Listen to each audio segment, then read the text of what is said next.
Hey, look at that. We finished a book. That's right. We're done with it. And it's time to move on to greater and better things. Here on Cosmere Chronicles, the podcast where we follow two first-time readers, Justin Sheta, and chronicle their journey through Brandon Sanderson's Cosmere series. Today, we will be chronicling the short story, Hope of Elantris, along with wrapping up Elantris and taking a preview of Mistborn, the Final Empire. And now, let's throw it over to the host of Cosmere Chronicles. This is Joe! Thank you, Joe. Yep, and as he said, this is Cosmere Chronicles, the newest episode of Cosmere Chronicles, not to be confused with last week's episode. And I'm your host, Joe, and I'm joined once again by Justin and Sheta. How are you two doing yesterday? Good. Yesterday?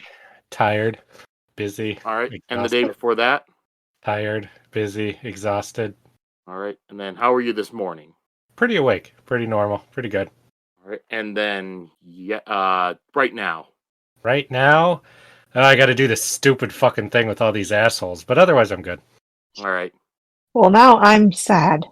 I Well, see you no should be. reason for that.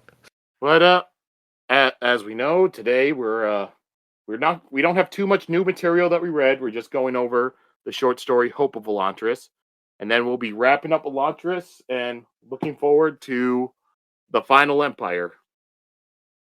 Anyways, we'll just jump right into Hope of Elantris. So quickly before we break it down, how do you guys think of this little short story? It was interesting. Yeah. We've not seen, it's fun to see another part of the world. Yeah. It was, if I had to say there was one thing I thought was missing from the book, it was seeing that happen. That always did kind of bother me, that we just heard about that from afar, when that was such a huge change when the book is called Elantris. Yeah. Yeah. And it's something where, in the little, in the annotations afterwards, in the postscript, Brandon Sanderson did say that, the stuff in this short story, it's something that he always knew was happening and he wanted to put in the book. He just felt like it was just one too many point of views and parts of the story going on at the end, so he had to leave it out. But this was a way they was able to put it back in so people can read it. And I decided to read it right after we finished the book. That way you have the end of the book fresh in your mind.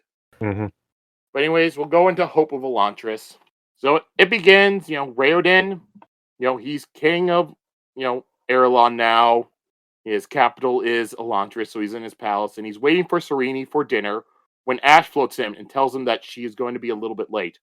Raoden notes that they were supposed to eat an hour ago, and Ash responds that Serene said, "I'm pregnant and it's his fault, so he has to do what I want." So while he's waiting for Serene, Raoden asks Ash what he was doing the night Elantris returned, because he didn't see the Seon until Ash showed up to tell him that Serene was entailed. And then we jump over to just like a flashback, pretty much the story that Ash is telling him. So on the night of the attack, an Elantrian named Matisse is watching over the children. That is her job.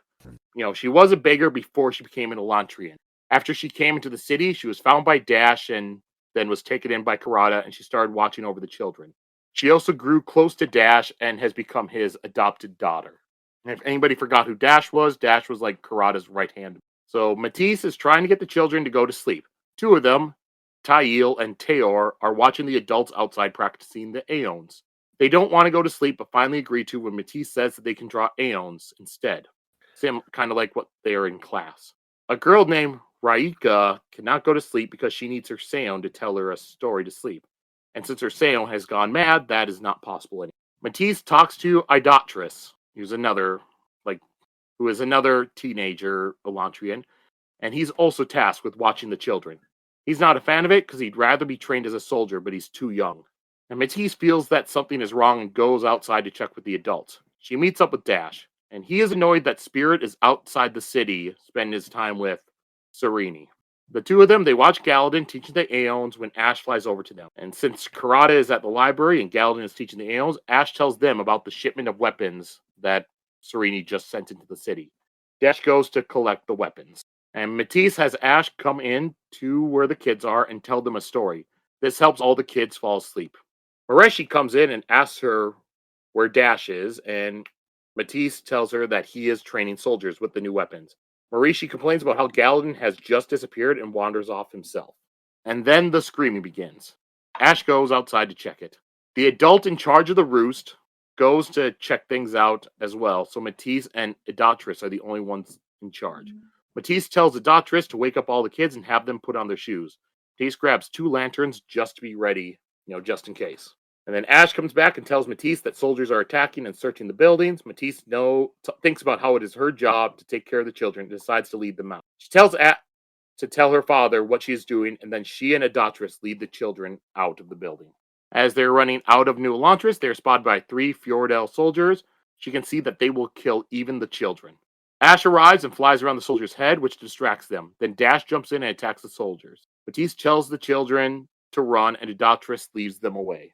And Matisse stays and watches Dash fight. 2 more soldiers join in, and they wind up defeating Dash and stabbing him in the chest with a sword. He tells Matisse to run. And then Ash also tells her to run, but she knows that the children are too slow and they will be found. She tells Ash to go to Elantris and have him put out his lantern, then to lead them to the library because Galadin and Karada will be there. It was so interesting to see this whole sequence finally after, I knew it'd be fucked up, but seeing it from the perspective of such young characters specifically made it even scarier than it was the first time, I felt. Yeah. Also nice to know where that mysterious cart of stuffed supplies that Serini was sending ended up being. Wasn't mysterious, but we knew it was weapons, right? Right? Yeah. It was interesting hearing the other side of that, because like I said before, this whole part felt like a hole in the middle of everything to me. Yeah, definitely a deleted scene. And then after Ash leaves, Matisse draws the Aeon Ash, and then she adds the chasm line, which causes a bright light that blinds soldiers for a moment. Matisse runs off while keeping her own lantern on. She runs a different direction than the children, and the soldiers wind up following her because she has her lantern. And Matisse gets into Old Elantris when she gets surrounded by the soldiers. She uses the fact the soldiers aren't used to the sludge and drops to the ground, kicking a soldier. He slips backwards into his companion. Unfortunately, while doing this, Matisse sprains her ankle. She limps through the pain and winds up heading back to Dash. She stumbles to her knees, thinking that she had protected the children. That was enough. And the soldier that she kicked arrives to her and asks where the children are. Matisse refuses to answer him, and then he pulls out a knife, saying he will cause a lot of pain if she doesn't tell him. And then the ground begins to shake, and the big city begins to light up. Matisse feels warmth return, and her heart begins to beat. The soldier says that she healed, but he can just hurt her again. And then a voice says that if she healed, then that means that he healed as well. The soldier collapses, and Dash is standing behind him with a sword that used to be in his chest is now in his hand. Matisse grabs Dash in an embrace. He asks where the children are, and she says that she took care of them. Everyone has a job, and she takes care of the children. And then it jumps back to the present. Raoden asked what happened to the children, and Ash says that, he had led them to the library, but Galadin and Karada were already gone. Ash stayed with the children to keep them calm. And Raoden notes that he had given Dash 2 Seance who Elantrian masters had died. Dash had given one to Matisse, and it was called Aio, which means bravery. And that's pretty much the end. There was also just one sentence where Serini walked into the room and she was pregnant. Yeah, that's the most shocking part to see. They wasted no time. Of all the characters, I don't know if they said it before, but I did not expect Dash to survive. Oh, I know. I thought he died, so I'm happy to hear that he for survived. sure he was gone. And Well, I never really thought... I was always wondering when they had those pile of Atlantean bodies, how many of those were the kids. It's nice to know it was none. Yeah, gosh. I thought that they all were killed. Yeah. Like the younglings. The only thing I think of is some of them were probably Hoid children from before. Well, yeah. But I mean those yeah, specific kids Karada was protecting. And when you were talking about you thought Dash died, I think the only Elantrian that actually died was Karada. Well, yeah, named ones. I'm sure a number of unnamed ones probably didn't survive. Because the rest of them would have healed once that light came back. Mm-hmm. It never mentions if KR was able to regrow his arms and legs or reattach them, but...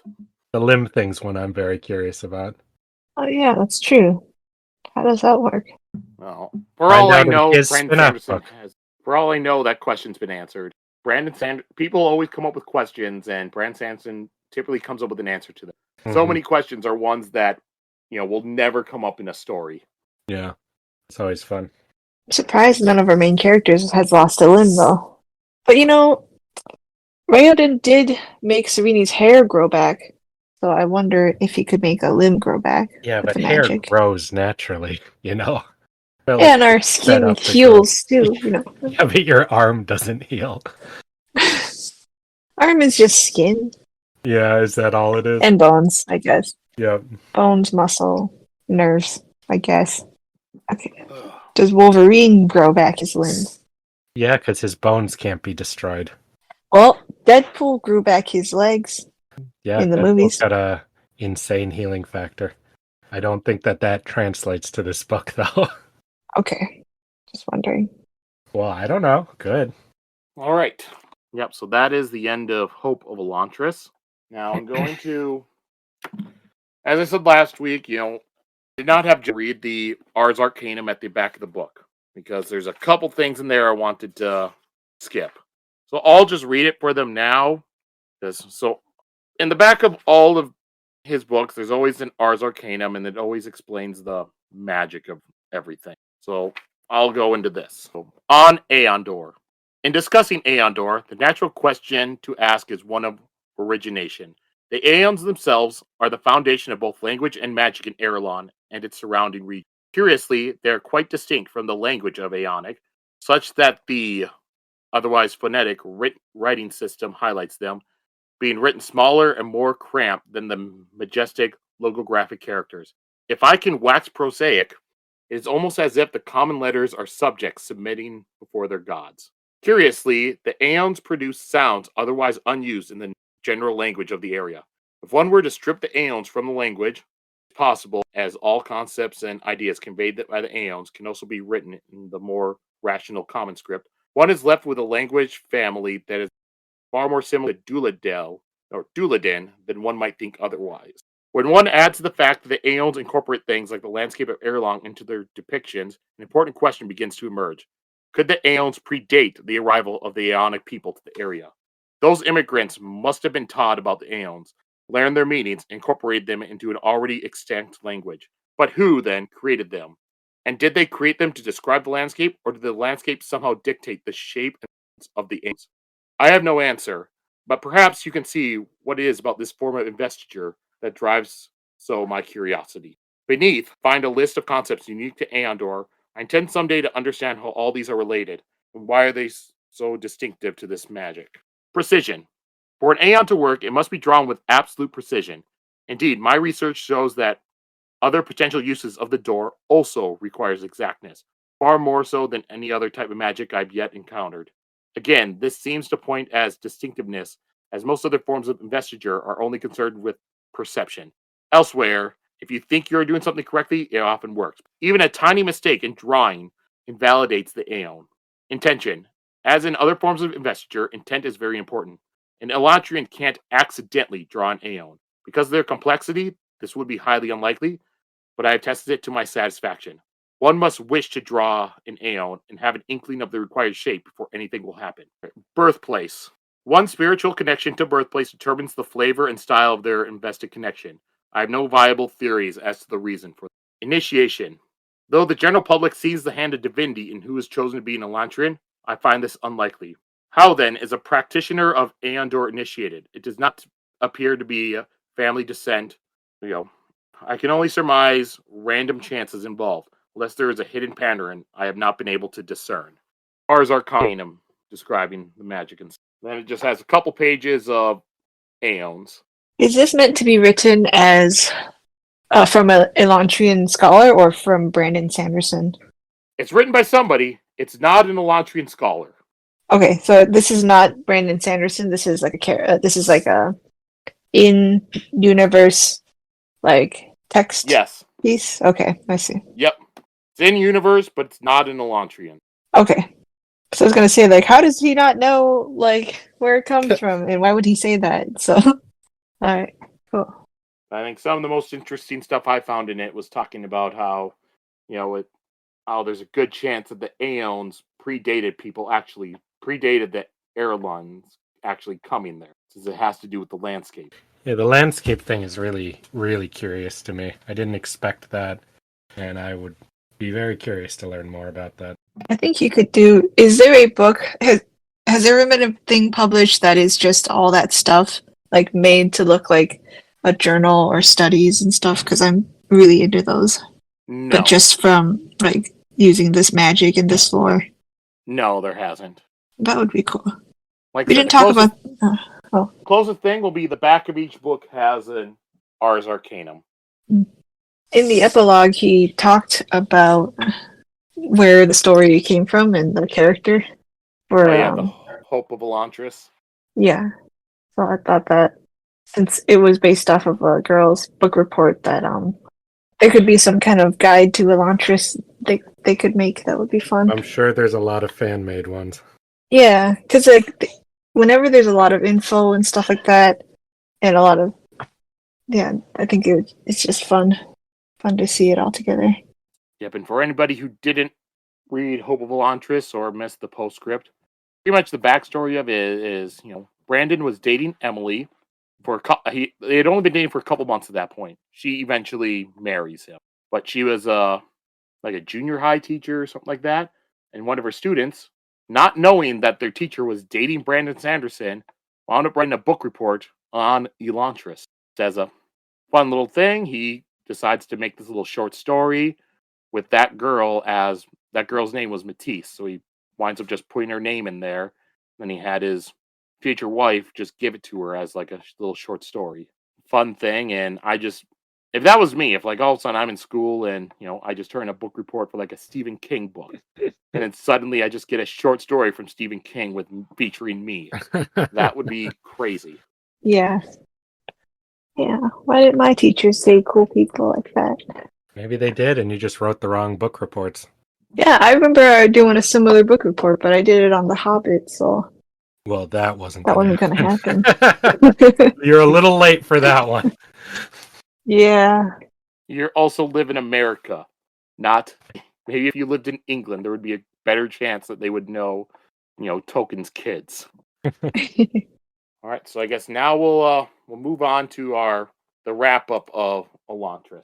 First up, so I'm just gonna ask a few, go through some questions, see some sort of answers and stuff that you two want to give. Yes, some First sort will of just be answer. First will just be your overall thoughts of the book, how you enjoyed it, how you liked it, your overall thoughts. Well, I enjoyed it. Just make I didn't. I was just gonna say, to make it easy, we'll start with Justin, then we'll go Sheta. Oh, well, I guess I picked right. Yeah, I enjoyed it overall. When I started it, I mean, when you start a book that you know nothing about, I just usually automatically expect to think it's going to be boring or stupid because I don't know anything yet. But the more I read in, the more I was interested in the characters. I thought the world building was really interesting. I was really fascinated by the idea of the city and the curse afflicting it. I really did not expect the like undead people aspect. I was really drawn to that. And the overall religious arc of the whole book I found incredibly fascinating, as I think I've said many, many times. So it had a lot more stuff than I ever would have expected from some random book I've never heard of that somebody suggested to me. I really liked it too. I'm really happy to have this world in my in my brain, I guess, going forward in my life. Having read more like classical fantasy books or classic ones, it was really nice and interesting to read like a more modern book in this genre to see the influences and where the influences of those old works, kind of like how it affects the world building, and that was really interesting. Kind of like I keep comparing it to old stuff, but then it's all brand new and unique on its own. And it was really inspiring to see someone be very creative with all that stuff, especially the magic and the hard magic was fun to learn about. So yeah, I'm really glad it actually has created a new world in my brain section about like Yeah, I a new accept the thing. world. It's just nice. Yeah. Mm-hmm. As for me, so this wasn't the first Sanderson thing I read. First thing I read, my friend had suggested it, and I started with Stormlight Archives. After I finished that, I wanted to go into more Sanderson stuff. Well, I guess technically I had read his Wheel of Time books, but the pure Sanderson started with Stormlight. And when I wanted to dive into other stuff, then I went next to Elantris. I really liked it. I felt the setting of the story was very unique, with like pretty much a dead, foreign, godlike city. Mm-hmm. The struggles of everybody, seeing Raoden go through everything, trying to fix everything up inside the city was really fun to read. And Sereni trying to do her political maneuverings and her back and forth with Rathan was also pretty fun. And then finally seeing the, Sereni stuff intertwining with Raoden's storyline was, for the first half, they're almost, they're just opposites. They don't interact at all. And yeah, the ending, the action got really fun, really good. And the overall romance of the story I thought was nice as well. I enjoy, romance in, fantasy and everything. I've read plenty of romance manga, watched romance anime. They're usually fun to watch. But one thing is, in fantasy books, sci-fi books, I found that a lot of times the romance is done pretty poorly. Either it's non-existent, it's just kind of slapped in there, like, yep, these people fall in love, or it's just very cringe, like Ready Player One. That one, that was bad. You don't like the romance in there? Ready Player One, oh God, that has got to be one of the most cringy romances I've read. Hey, it's also one of the most realistic ones at the same time because of how horrible, awkward, and not good it is. Ugh. You know, but yeah, the Raoden Sereni storyline that I felt was really good, really captivated me the entire. And so now, we got to be fair. We've talked about, our overall thoughts, how much we liked it, but also, you know, what do you have of the book? Is there anything you just, that you didn't like, or anything that you would kind of change with it? Both sides of the coin. I've only got two. One I already stated, which was I felt like not after all this buildup of Elantris, not getting to see it fall. I thought that was the wrong choice, so I really enjoyed getting to see that. That was kind of rectified later. My other one is what's his name? Cynolin, right? Didn't do enough. I want to see more of him. Other than that, I don't really have any strong complaints. For me, I had to think really hard about this because I don't really like criticizing things that are just creative and a person's own thing they made up. But so I just thought, what did I personally not be that interested in? And it was the kids, the little kids, like Uncle Kain's kids, specifically like the daughter and the little boy, because I just felt like they didn't really add too much, and they got a lot of screen time in there that I felt could have been given to Rathan or Dilaf or say Nayland as well. So if for me, I would have liked so that it was a lot of kids to keep track of because we had Luke Cole and then the other son as well. So I get that he kind of wanted like a bustling household with a lot of kids, and it was really like kids make it cozy, but I think they got too much unnecessary screen time. And if you don't like little sassy kids, then you wouldn't like them. Sheta, you just reminded me of my one other criticism I forgot, which was the kid who is an Atlantrian and hiding. I would have set that up more. Yeah. Because they made it pretty obvious, but the payoff to it wasn't as good as it should have been because they hadn't got you, wondering and thinking and theorizing about that across the whole book. So that's my one other complaint, is I would have done more setup for that. But most of those I forgive because this is an earlier work, so, we'll see how he is at that kind of stuff going forward. Yep, and I agree with Justin, the Adian part. You really don't see him throughout the story, then suddenly he's an Elantrian. I felt like it would have been better with a little bit more focus on him. With the other two kids, I'll go into it later, but there is a reason why they have so much screen time in the book. But for me, there are a couple things that, part of it, I did read his later stuff, so I know how his later stuff goes. So this one, a lot of people I've seen online and stuff, they talk about it. They're not a big fan of this book because they read his later stuff and they go to it. And this one is certainly a little bit, not as streamlined and, not as tightly written as his later stuff. So to them, it feels a little bit more slow and kind of a slog to go through. For me, I like it for the most part, but I do kind of notice it a little bit. The first half of the book, there are some parts I feel goes a little bit too slow, or some stuff that I just don't think goes anywhere. Like the whole plot with Sereni having all the nobles, give their fields to, the peasants to try to grow and stuff, see where that goes. That doesn't have anything come out of it. Well, except showing what And their morals are compared to the king's morals. That's what I'd say for that. yeah, but to me, it just gets brought up a couple too many times. And Yeah, I also, can once see that. again, I'm used to a lot of Brandon Sanderson's other work where everything comes back, and that one just didn't. Oh, yeah.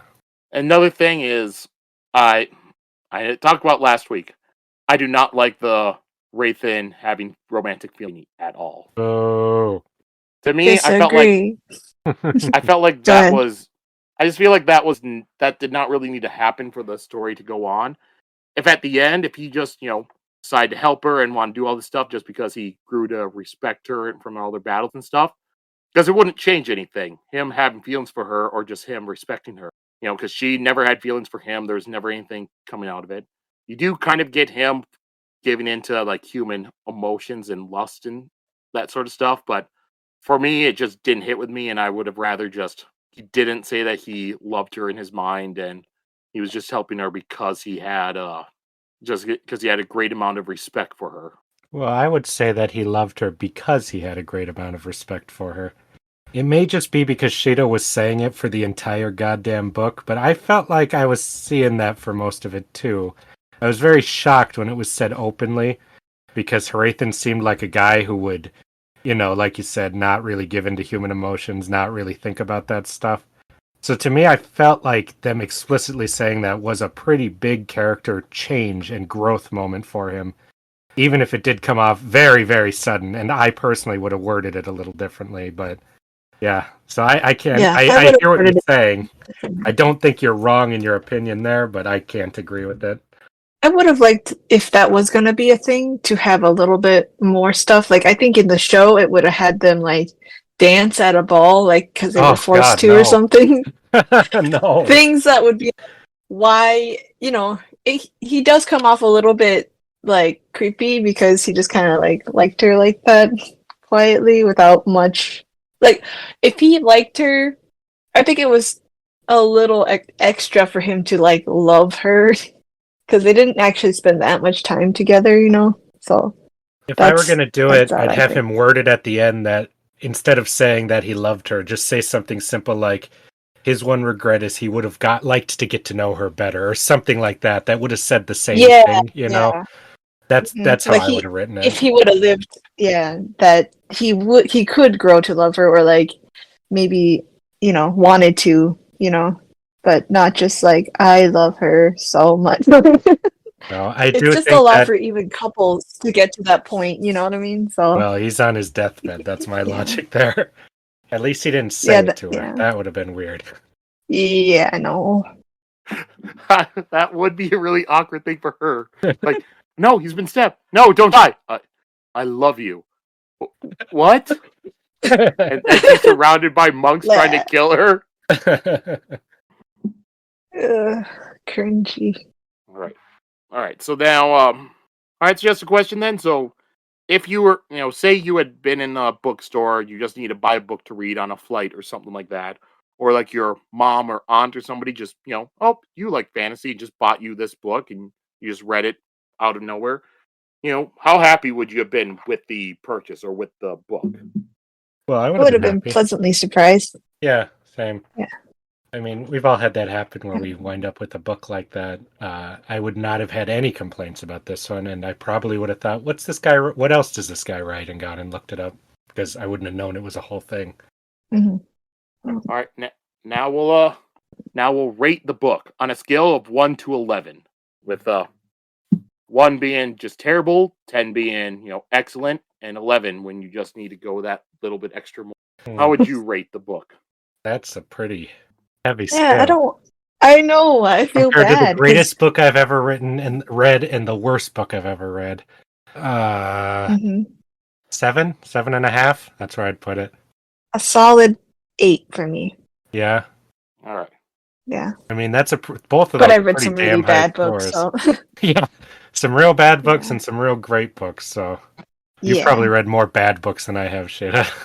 I do. I pick up a lot of random books, so yes. For me, I'd probably give it same as Justin, either a 7 or 7.5. Granted, I also know what the later Brandon Sanderson books are like, so I'm also trying to hmm keep it on a scale for my Yeah, later no, I'm stuff. sure that changes things a lot. I have a lot of things I love, and then when I see the next version, I'm like, oh, that? No, this is where it's at. I always love when I'm watching something and it's like a series or something. They're like, all right, we need to rate this first thing in this thing. What should you rate it? We'll rate it a 9. Well, now everything after that in the series, that's you just set your scale. Yeah, no, I So, wouldn't do that. I've seen that happen to people. It's like, yeah, I give it a 9. Then later it's like, oh fuck, 9.4. All right, and then so who are your favorite characters in the book? Well, everyone knows my Who do you favorite just character. enjoy reading most? Everyone knows my favorite character. It is Hrathen. Every time he's on screen, I'm more interested. So though I was always sad that his chapters were so short, that's not a complaint because, you know, I don't think most of those chapters had a lot more to say. But for sure, my favorite, with the secondary favorite probably being, well, Dilaf, I was always interested in too. That made those chapters extra good for me. My favorite had been Dilaf for most of the book, but overall, probably Racing. For me, I would probably have Sereni as my favorite. I enjoyed the political stuff she was working with. I found her funny most of the time. I just really enjoyed her character. And then, my other favorite would be Raoden. Because as I've said last week and before, I always like the more heroic characters. I'm always just a sucker for that. My favorite Star Wars character is Luke Skywalker. My favorite DC comic character is Superman. So that sort of stuff. And what you were talking about earlier, that did remind me of one other criticism I did have for the book, and that was the 3 character chapter structure.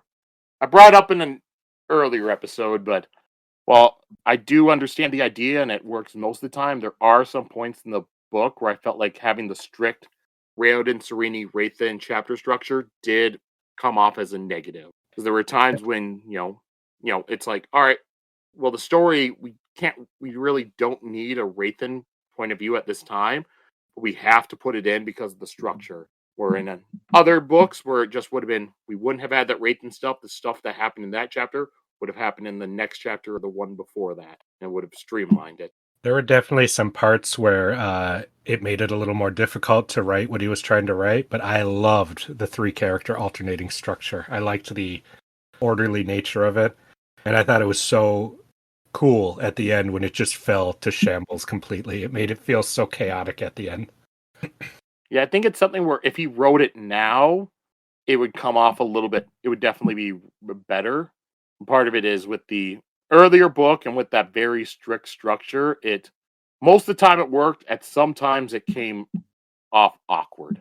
I thought it was a fun gimmick for a bit. But yeah, I agree. Got confusing at some parts. All right, and then, do either of you have a least favorite character in the story? Oh, I told you it was the girl.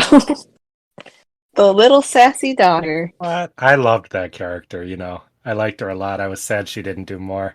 That's one of my favorite archetypes. I can't think of one I actually disliked. Yeah, the only characters I disliked were the ones I was supposed to dislike. So I can't think of one. Yeah, I'm trying to think of it too, because most of the time in stories, there's not really a character that I dislike or just outright hate, because I always Mhm. understand the role in their story and stuff. There are just those couple instances where when I'm reading a story and I actively just and don't want to read. My first time reading through Wheel of Time, there was one character like that where every single time, well, in the second half, first half of the story, liked her. Second half, every single time she showed up, I just groaned.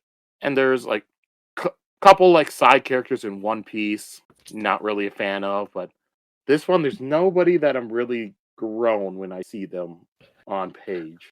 There's plenty of characters I hate in things. They're usually in projects with multiple writers, so some shit writer comes in, adds some garbage character to the lore. But yeah, in a story just one person, it's very rare I'll be like, I fucking hate that character. Usually I just enjoy hating them, like Telri. So in this book there was no Felicity from Arrow. Hey, I like season 1 and 2 Felicity. After that, she's the I worst really character of loved all that time. character at the beginning. Yeah. I've said it before, but the worst thought I've ever had in my life was, man, this character should join the main cast. I will always regret thinking that. Oh I god, made a yeah. huge mistake. Yeah. The beginning of season 2 Arrow, where she's parachuting down to the island with Diggle. It's like, oh hey, she's parachuting. This is fun. I like this. Mhm. By the end of the season, when she kisses Oliver, no, stop. Please stop this. We gotta start a whole separate When she podcast. showed up, I was like, she's just like me. And then by the end, I'm like, no, I don't want to see this. Someone You else did- thought that, and they took it over. Yeah. Oh, You God, didn't even no. get to like the worst part of Felicity. It gets worse. Season 5 I got believe slightly it. better, but season 6 and 7 was terrible. Oh. I'm trying to think, like, and I think I hate Felicity more than I hated Chloe from Smallville. Oh, yeah. Yeah, for Chloe, sure. when I Felicity go is back, a black hole. yeah, Like, narrative black hole. Chloe Mhm. never steals the show from Clark. Chloe Mhm. seems great by comparison. I feel nostalgia towards her now. That makes me worried. Oh, God, who's the next Felicity going to be? It's going to be somebody worse. It'll yeah, happen. I'm grateful to have seen Felicity just so I can not hate Chloe as much. I watched Smallville second, yeah. Oh, God. Yeah. I guess I just got to be Alright, wary whenever an original blonde character enters the scene or a blonde girl character in a superhero show. Be like, no, get him out of the show now. Yes, I know some they're gonna pedantic steal the love asshole will interest. say Felicity Smoke is not an original character, but she basically is. Alright, back to Elantris. What are your like top moments, your favorite moments from the book? Dilaf burning the Elantrian is definitely one of them. Jeez. And when everyone thinks everything's just fine, and then the city starts on fire, and there's horrible monster people slaughtering and genociding the entire place. Jeez, Those what's two wrong with parts you? Those are really stuck out to me because everything's going just fine, and then all of a sudden, everything's all fucked up because of crazy religious people. wow. So the worst parts. Yes, exactly. My my favorite moment is when Raoden reveals himself as the prince back from the dead. I also like when Serene learns of her bungles during her widow's trial as she walks through New Elantris. I guess mine are pretty much almost the same as Sheta's. I liked, Nice. him showing Serene through the city and her seeing how they're using all the stuff she had given them and managed to turn it all around. I liked not his full reveal, the half reveal he did to Serene, where he's just like, "Oh Mhm. yeah, I'm glad they found someone to, watch them after I left." And she's like, "What? After you left? What are you talking about?" That I just found was a pretty fun little. That was Hmm. that's true. It was really exciting because you're like, ah, that's the first he's ever done that. And then my other top moment would have been where Dilaf tries to stab Rathan, but it doesn't work because he's wearing actual armor. And Rathan just tells him, "Nothing I do is for show," and just punches him. That is a good moment too. I do have to add in my other favorite moment that's actually character related is definitely just Hrathan's no, fuck this moment, and then turning on that. And then, of course, his stumbles out of the alley half dead and chokes Dilaf to death.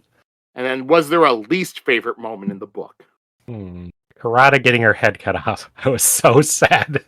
I think it was good for the story and the narrative, well written, all good, but it just made me so sad because it was so unfair and so blunt and That's brutal. sad. So I'm not against it, but that was the part that I felt the most unhappiness while reading. But that was the point. I don't know if I should say mine because I don't really know if I 100% stand by it, and it might be a criticism a little bit too, but I don't know if I really like Dilaf being revealed to be this big deal character. I kind of liked him better as my little worm character.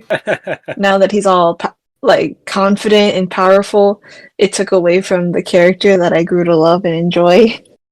So when he reveals to be like this, like buff, beefed up super monk and stuff, I was kind of like, oh. Also, like, I would have liked it if he just called them. I didn't want him to actually be one. I thought it was kind of silly. So I was disappointed. That makes sense for the types of characters you like. Yeah. And for me, it's what I said earlier. My least favorite moment was Raven saying that he was in love with Serene. just don't like that. All right, and since we went over like our, we'll do that. All right, and I guess we can probably guess Justin's, but what death impacted you the most? Well, Harathins. I was so sad. I was really rooting for the guy. I never thought he was going to make it through the book from the first chapter. But goddamn was I rooting for him at the end. So I was legit actually very sad. Yeah, same. Rathens. I did not, unlike Justin, I didn't want him to die, so I just didn't expect him to die. And especially after he confesses his love. It was too much. Well, But I also was very surprised by Eondel's death, kind of off screen in Rathan's chapter. Like, that was very sad. After he kills Telri, he just falls over and dies. I thought he was a big character. To have him die like that was shocking. For me, it'd be Karada. Just so sad with her. Like, she lasted 5 more seconds than she would have lived. 5 more seconds and she would have gotten all the power. She could have reunited with her husband and her child. That's true. Yep, she had the most to live for, and she didn't. And one other thing I'm going to go into, it's not really one that impacted me, but we just kind of brushed over it last week, so I figure we need to give it justice. Is Queen Eshin's death. Oh yeah, Since that one was she really die? shocking. Yeah, she got stabbed when they did the fight. That's when all that the women kind of backed off, like Jesus Christ, I This see. is just like it was just a quick sentence where it just says that, yep, and the former Queen Eshin, she got stabbed through the chest, and that's made all the other women lose the will to fight. And then it that kind of brushes over it, so we wound up brushing over it. So I just wanted to point it out a little bit more, and because as you think about the character, she seems like a decent person. She talks a lot and everything. She seems kind of like absent-minded and stuff, but I look at it, just because she's not into politics doesn't mean anything. She's just more interested in other stuff. She gets along with people, and then all of a sudden her husband, she's probably not very intimate with, he winds up killing a bunch of people in sacrifices, and that kind of fucked her up. So yeah, let's pour one out for Eshin. Yeah. All right. And then, you two, the thoughts and the romances in the book, since that was a big focus of it. I liked them. I was impressed with how they were done. I thought it was really interesting that the whole gimmick was to have these two betrothed people fall in love because they never got to before, really, to have them meet each other in a way where they weren't meeting each other, so that you could see that, they really would fall in love if they had just met naturally. I thought that was really interesting. Yeah. Unexpectedly, this was a very romantic book. In that way, what Justin said, with them kind of, just on Sereni's side, I guess, being parent trapped a little bit. Parent trap. I really like the romance. If you couldn't tell, I really loved the love triangle. Not really a love triangle, but You went full harem. yeah. That was in there a bit. And I did like that a lot. This kind of low-key harem was fun. And then I have a special thing I like. I love it when characters who don't seem like they would be a love interest turn out to be secretly super romantic. So that's what happened with Rathan. Like, this kind of sexless, unromantic, like business-only guy turns out to have like romantic thoughts and feelings. Like, I really like that. It's like Peaky Blinders is one of my favorite shows because of that too. You don't expect it. You think they're just non-sexual. So Yeah, with me, I really like the Sereni Raoden romance. I felt it was really well done. And the fact where, they were betrothed, and I'm so used to reading stories whenever there's like a betrothal or something like that, they like never like each other or know each other and are just kind of forced into it. But this is one where it was kind of their idea. They started writing letters back to each other first, and then Sereni proposes the marriage, and they still then they were talking to each other via sound, so they kind of knew each other and they kind of liked each other.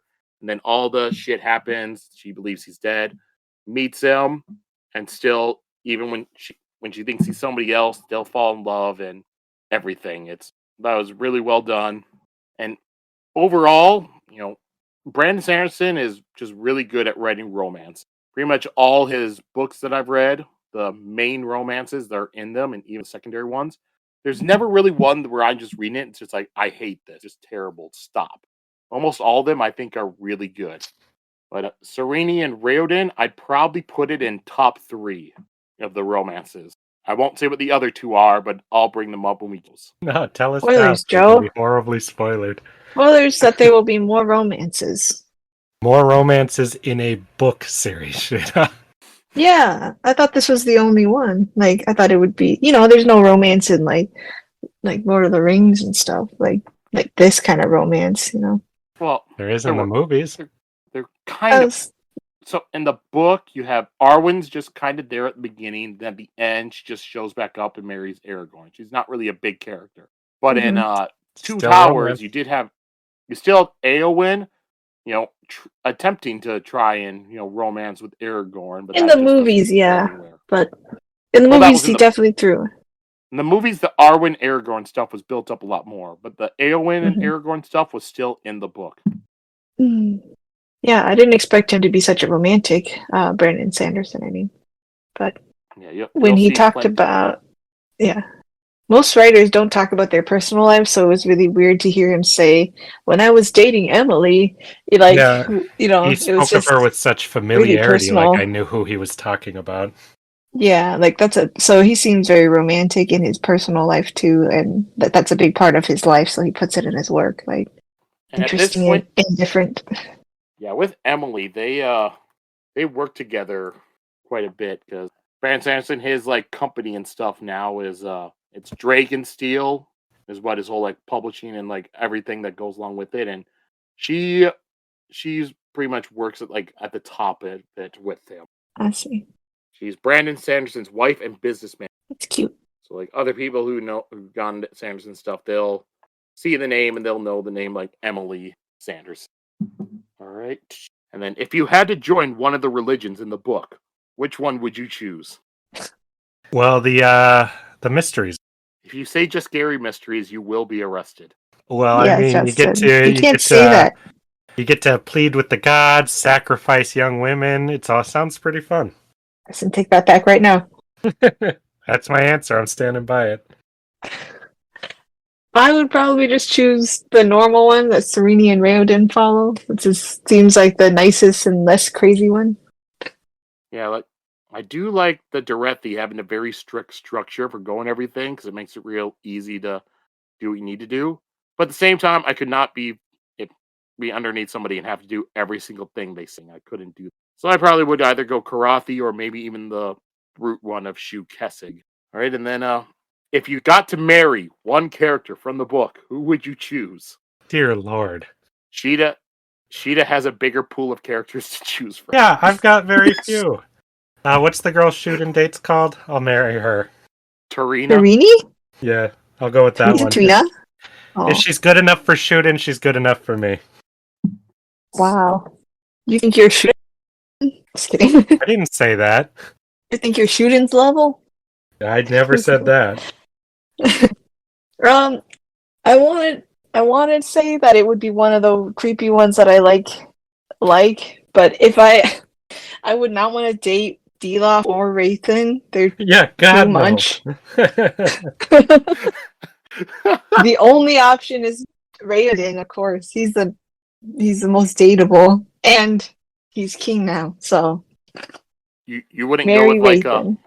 like Lukel or Shuden or No, not really. I like main character types, so Raoden. Plus, I like his personality and he's just so likable. Like I fell for him along with Serini in her chapters. So he's just such a nice, good guy. So well, I'll have to go with Serini. I'm glad Justin didn't choose her, so that way we don't have to fight. Too tall for me. Too tall. Too tall and too what's the word I want? Spunky, maybe. Bullheaded? Not too bullheaded, no. She likes to have playful fights too much, maybe. that's called flirting, Justin. Not the way she does it. She's a little petty, so good luck with it, Joe. Well, she's petty, but she's also rational and doesn't hold on to it or anything. She's quite sassy. Yes, too sassy. But I'm pregnant and it's your fault, so you're gonna do what like. You're gonna hear that for all 9 months, like. Mhm. All right, and then we'll just do both these at the same time. What characters would you like to see in future books? And overall, what would you like to see in future books? Well, I want to see Wern in a future book. That's the character I most want to see. And I want to see more about that religion and just how scary they are at their darkest depths. Other than that, I'm going to be honest and say I would love to see any of the protagonists again. Raoden, Sereni, any of them. It was a real treat to see him again in that short story. Mm-hmm. Yeah, same. It was so fun to see Raoden as king, so I would like to see Raoden be king. It would be fun to have someone talk about, oh yes, King Raoden over there, like just reference him. That would be really fun.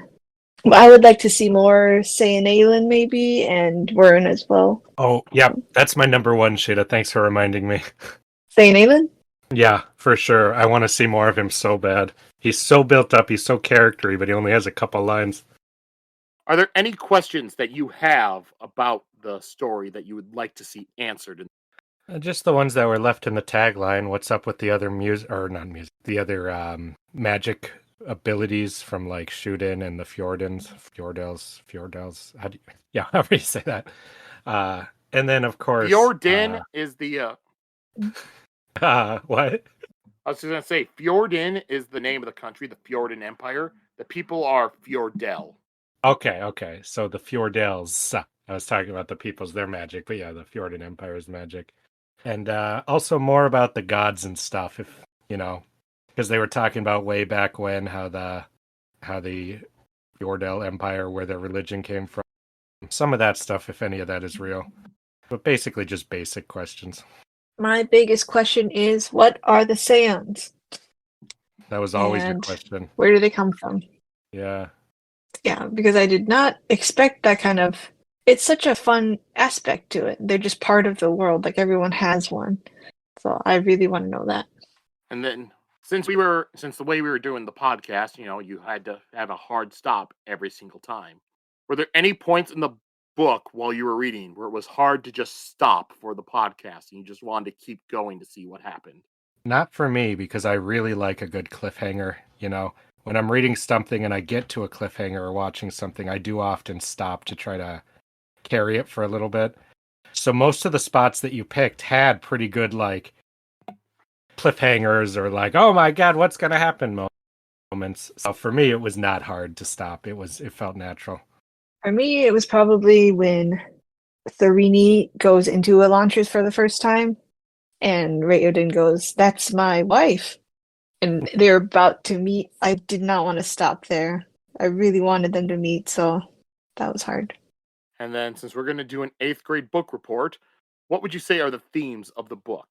The themes of the book are definitely either striving for purpose and hope, or giving into despair is the obvious theme with the Atlantrians.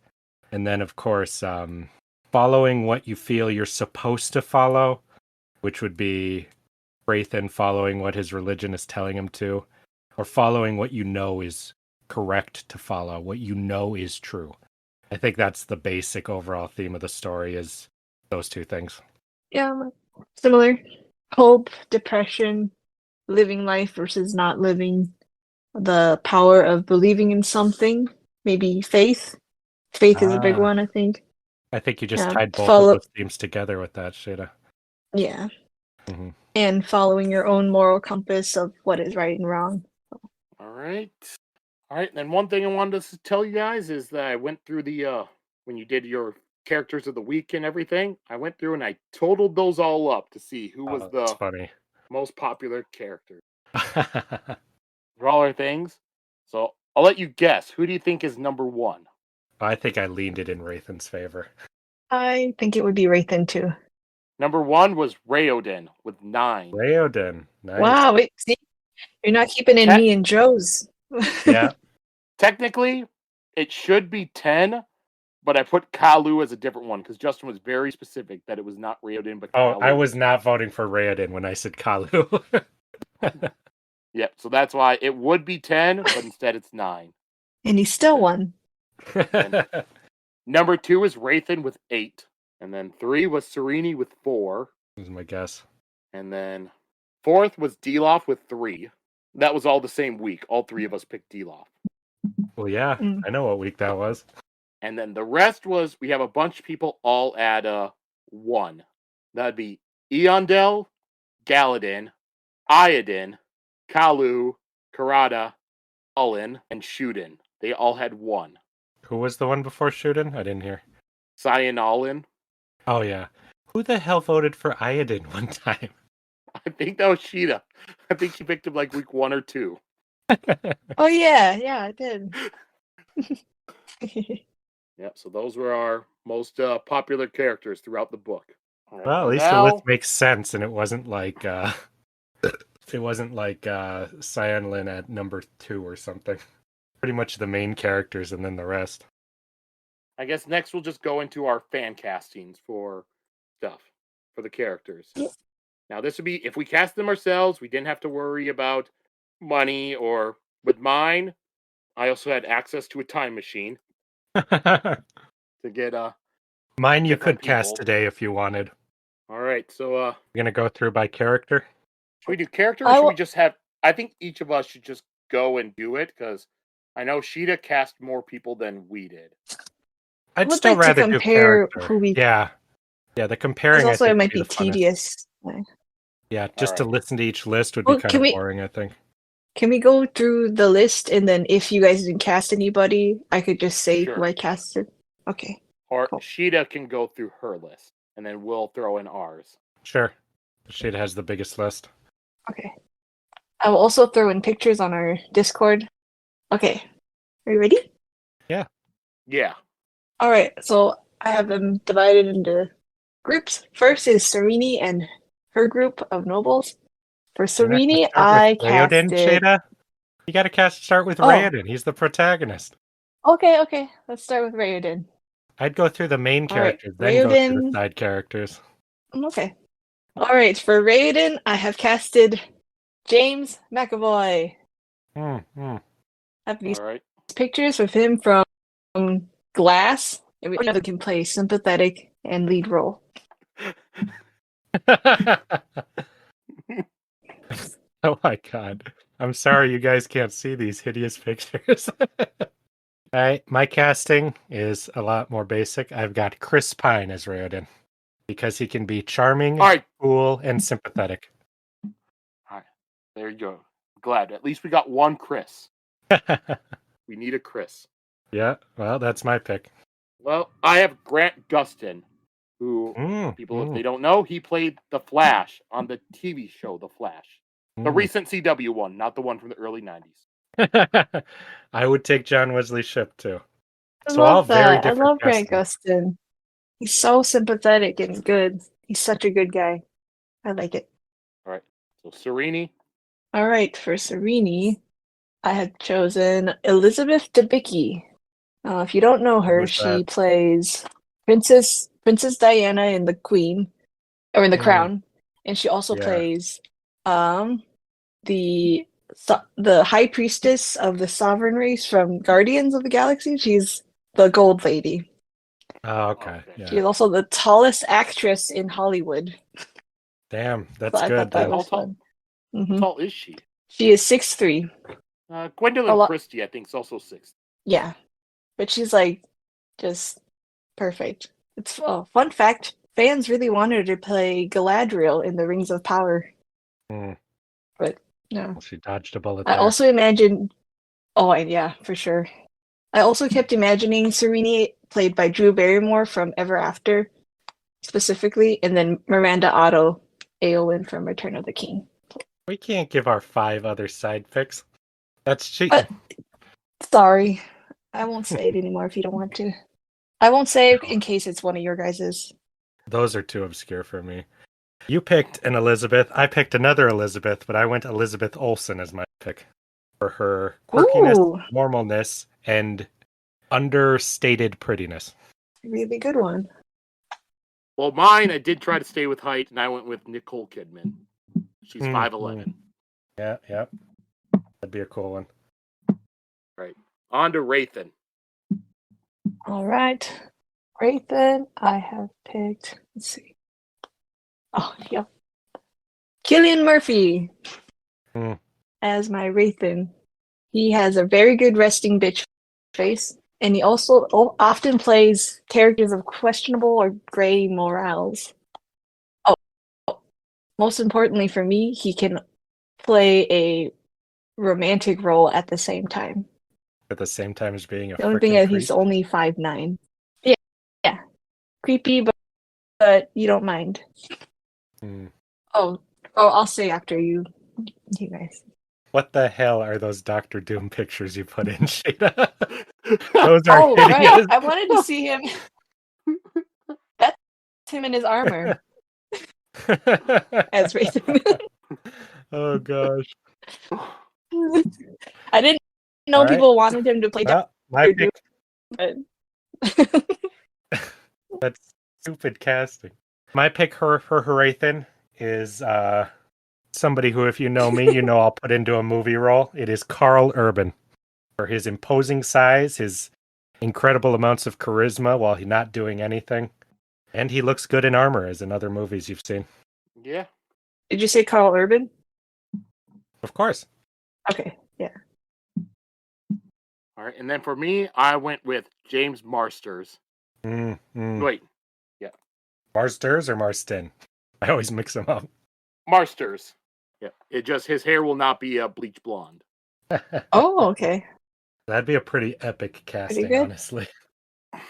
I feel like he'd do a really good role as, just thinking and everything as Rathan. It was really funny because I was like, well, Cillian Murphy's only 5'9". So I was like, oh, I also thought of Henry Cavill and Hayden Christensen. But Henry Cavill's actually gotta just say, 6'1", and Hayden Christensen is 6 feet. So all three of those actors would be shorter than Elizabeth Debicki. That's funny. I was this close to doing Henry Cavill as my lead until I thought I needed somebody a little scrappier. Yes, I thought that too. I thought if Henry Cavill played Rathan, Serini would never pick whoever played Raoden. No offense to James McAvoy. That's why I think Grant Gustin might be one of the best choices, because he's the skinniest of all of them, and anyone in Elantris is not going to be buff for very long. All right, I'd say next we should go on to or I'll let Sheta go with what she wants to do. Galadin next, right? Oh yeah, Galadin. All right, for Galadin, I picked Jason Momoa. I always imagined Galadin as a surfer type, and let's see. I'll drop the pictures. That's very interesting casting to me. Yeah, and he's very loud and charismatic, so I thought he could be a good one.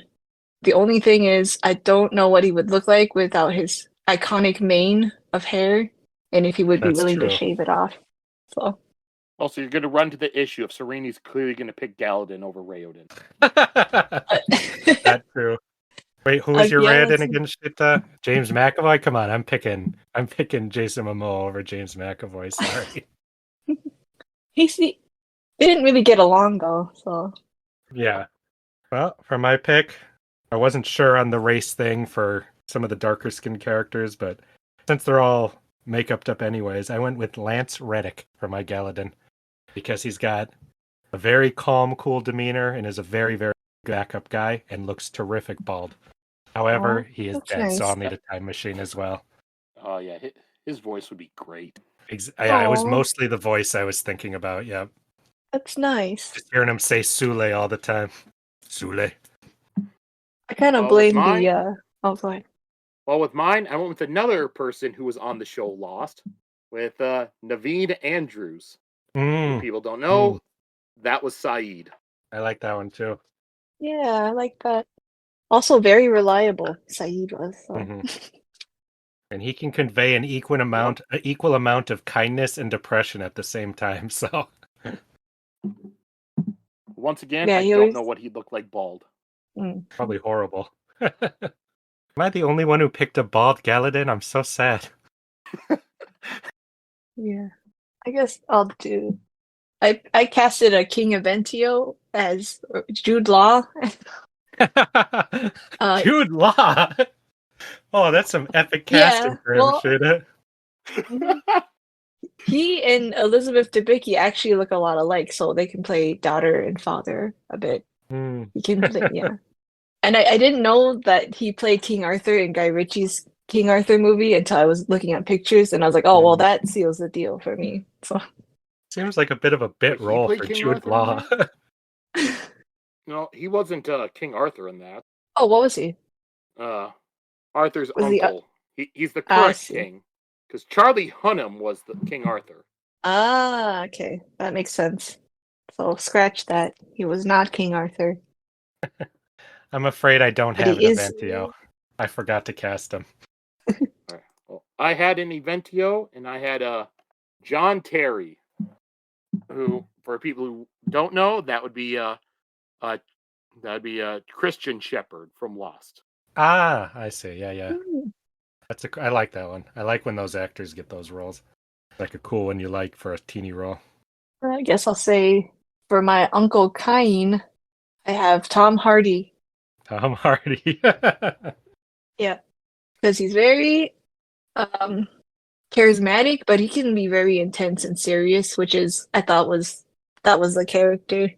Now, Jude Law is 5 years older than Tom Hardy, but I reasoned that because Cain is young at heart and spent his time running around wild, he didn't stress as much as his brother and therefore aged more gracefully than his younger, more responsible brother. And yeah, Or you oh, could for just people say he not looks. What's that?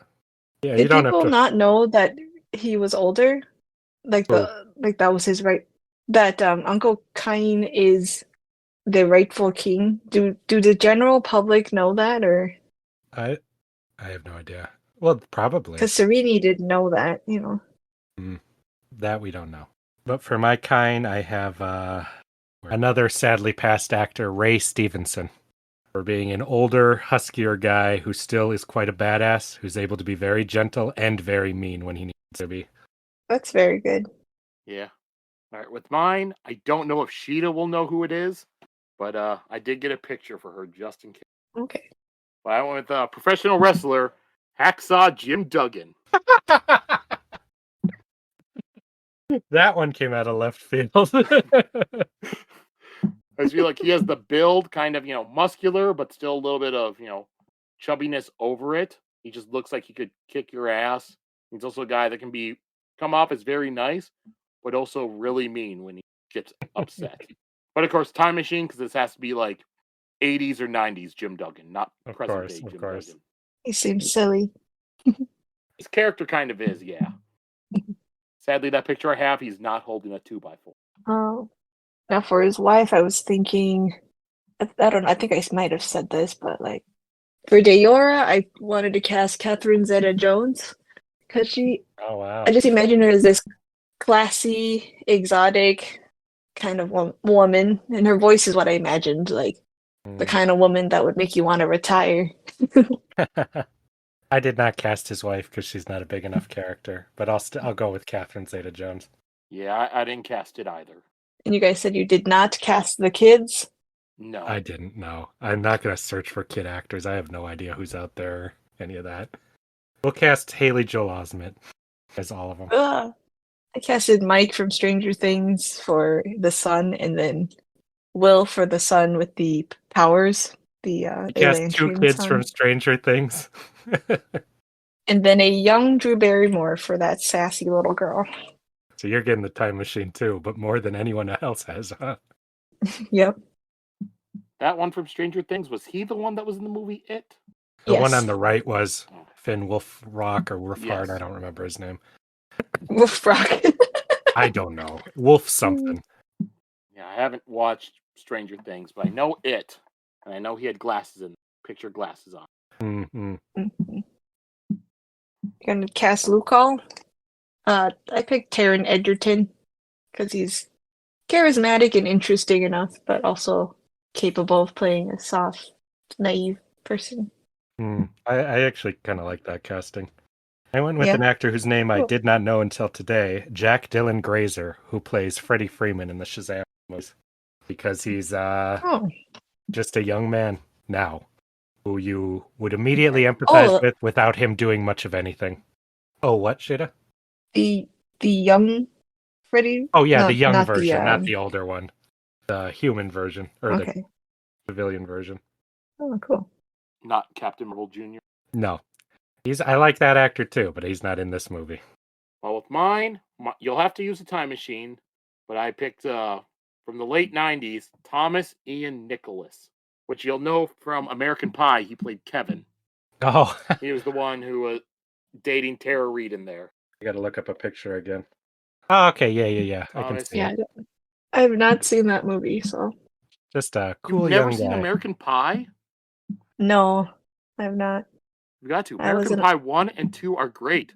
Wedding's not very Yeah. good. Reunion's kind of dumb. And I've never watched any of the straight to DVD. You're right, I should have got Stifler in this movie somewhere.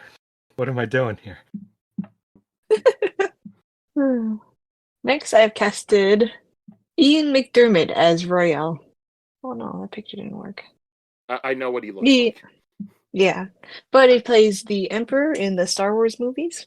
You know, I like Or, that I'm casting. sorry, Senator Palpatine. Yeah, he can be very, very gentle and kind when he wants to be. I've Yeah. picked Christopher Lloyd as my Royale because he's super old but super kind and likable, and you would think about marrying him. But the most modern Christopher Lloyd, where he's very old. Yep. And I went with Donald Sutherland. Mm-hmm. I was just thinking about the scenes from the Hunger Games movies where he's the president. He just, he's talking very nice and kindly and stuff. You just get rid of the murderous undertones from what he's saying Mm-hmm. and just make him a lot How more, he talks with his, straightforward, nice. Mm-hmm. Or even when he's talking to like Katniss in there, he comes off as nice and stuff, but it's still like, yeah, I'm nice. If you fuck up, I'll murder you. We just get rid of the if you fuck up part. I think of all our castings so far, that's the one where all three I'd be happy with. Yeah. I like that one too, because he's interacting with a young woman called, Mm-hmm. with Katniss. So that's good. And after Royale, I was thinking Which character? Ahane. I casted John Goodman as the Ahane. Oh, Sadly, sad for me. I was kind of sad. He has lost like 200 pounds, so he would have been perfect for the role of the big Ahane. But so time machine for that too. Classic, good old fashioned fat John Goodman. Yeah. For my Ahane, I wanted to go a little more unlikable, likable. I went with Stephen Tabalowski, who, if you don't know, is this guy. Ah. Okay. Who is one of the most unlikable chubby actors I know, even though he's quite good. I think you most say recently, a Sheta, you thing saw he's him in from? Silicon Valley. He's in a lot of stuff. He was in Heroes for a few episodes. Mm-hmm. He was He's in all Memento. over the place. Yeah. What would most people know him from? Everything. Just one of those actors who show up all the time. Maybe when he was the back from Memento when he thinks about the guy in the backstory who had like the memory problems and stuff. It was that guy. Just one of those guys who seems like they're a lot smarter than they actually are. And I went with Rob Reiner. That's a good one too. He's a larger guy. He can do the comedy stuff that Ahan does. So yeah, I felt like Rob Reiner would be nice. And I think he's more of a director and not a straight up actor. He's only in like bit stuff or just in his own movies, like in Spinal Tap. You know him, right, Shita? You've seen him? No, I don't know. Oh, he's another all over the place. Probably one of those actors that when you see them, you've seen them before. Well, look up a picture. Rob Reiner's more of a director. Because Rob Reiner, he would direct like Spinal Tap, Princess Bride, When Harry Met Sally. Right. Oh, he was in Wolf of Wall Street. Oh yeah, he was. Yeah, if you look at a picture of him, Shita, you'll know him. Okay. He also was the one who was filled with precious goo in South Park, Shita. Maybe you'll know him best from there. All right. Let me see. All right. Yep, I've seen it before. Okay, that's good. That's good. I like the beard and the jolly smile. So, all right. Next, I've casted Taisa Farminga as Ahane's daughter, Tarini. She's from American Horror Story, and she also plays the main girl in The Nun. You Mhm. haven't seen that. Yeah. I just thought her gentleness and specialness, and also that I think she was just the first kind of skinny young girl that I could think of. But she also seems kind of intelligent, so like she was interested in all of Sereni's like modern feminist kind of ideas, you know. I'm afraid I did not cast that character. What? Yeah, I Oh. didn't either. It's not big Aw. enough of a character. All right. Well, you guys probably casted Shuden. I casted Michael B. Jordan as my Shuden. Shit, I was so close to doing him. Yeah, because yeah, he has a lot of charisma and he's hot, and I think that it would if he walked in like this, like with no shirt on, all the women would just not even know what to do. For my I have a shooting, picture of him meditating. Oh, sorry. Mhm. Yeah, I've almost attracted there. For my shooting, I went with Anthony Mackie for similar reasons, except he's a little more charming and cute. Yep. All right. Then with mine, we'll need to use a time machine. Go back to the mid 80s. Because mine is mid 80s Prince. Prince? Well, all the women will love Prince. Yeah, that's a funny one. Prince's hotness and sexuality comes from his music making. I just don't know And his how it would gyrating, be if he Sheta. walked in. His movements to it, too. So that's what the what's that he does his taekwondo. It's just him gyrating. Mhm. And you've got Purple Rain, the music in the background as he does it. Oh my god. I hate that. Stop. Prince was a sex symbol. Yeah, on stage. Like when he sings and dances, yeah, like it's all hypnotic, but if you just walked in, I'd be like, who is this short guy? No, that's fine. We're also Minnesotans, so we have a much more of a draw to Prince than others may. Alright. Ian Dell. Oh, I don't have a picture. Oh, for Ian Dell, I picked Ian Glenn, who plays Jorah Mormont in the Game of Thrones TV Casting the poor series. guy. That's good, though. I like it. Yeah, but he's, very respectable and reliable. So yeah. Yeah. Hey, I went with way too famous for the role, Jeremy Renner. Oh, I love it. Since he's a cool guy you'd trust, who's also, very competent seeming. And yeah. And unlike mine, I think he would be friends with the shoot-in casting more. Yeah, I than... thought about that. Who would you have as a buddy? Yeah. Mhm. Oh, I don't know if mine would work. I did not think. Oh, God. Friends with but like Justin's, mine is a little bit too famous for the role because I went with Sean Bean. Oh man, do I get to see Sean Bean and Prince hanging out? I didn't realize that. Because I feel like Oh. Sean Bean, he's a little bit older, but not super old, and still looks like he could kick your ass. Did you pick him because he would be killed? No. He's always killed in the thing. He doesn't die in everything. Thing. He didn't die in The Martian. Like in any fantasy things, he's just destined to be killed in an epic way. I actually cast him before I remembered that Ian Dell died. Oh, really? So I guess it's just serendipity. All right. For King Idan, I casted John Noble, who plays King Denethor in the Lord of the Rings movies. But maybe he's typecasted as like a bad king. But I thought he could play a prickly old man, but he's so entertaining at it. And also, I'd like paranoid. to point out he was not a king in Lord of the Rings. He was a steward. All right. Aragorn was king. Team Aragorn. Well, my Iodin is one Sheta you may or may not like. I went with Timothy Dalton for his not too oldness, but his ability to do really weird stuff when he has to. Mainly because I think when they bust in and he's like naked killing a girl, he's going to be able to nail the role. Yeah, I totally saw that when you said him. If you haven't Bond, seen Penny no. Dreadful, yeah. I was thinking more of him in Doom Patrol, honestly. Oh yeah, he's got that weird mystery to him. So Exactly. Yep. that's The a good one, mystery. actually. He's got a secret, you know. Like, That was the first casting I Only did of the whole thing. mm. Like I only know his like a older month stuff. ago. You got to see him in Oh, Penny you gotta watch Dreadful, Penny Joe. Dreadful. He's so I cool only in there. Yeah, I only know him from James Bond and Flash Gordon. Oh Yeah, yeah, those he's in are Flash quite Gordon. dated. He's so So good. that's good. No, we want modern Timothy Dalton for this role.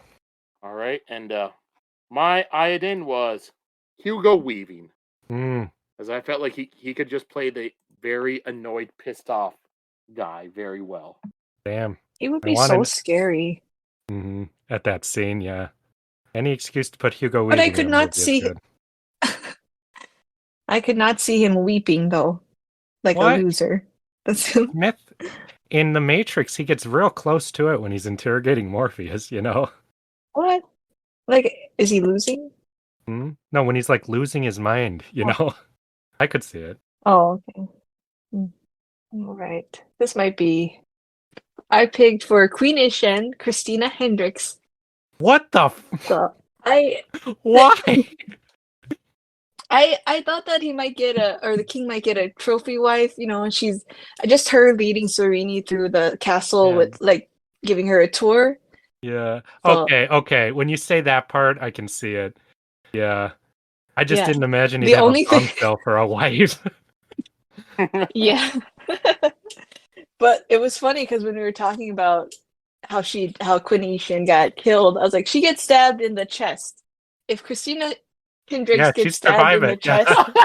chest, that Well, Shada, I went almost the exact opposite direction and casted Fiona Shaw as the queen, who, if you don't know, is Petunia from Harry Potter. whoa. As just a homely, busybody woman that the king would pay no attention to.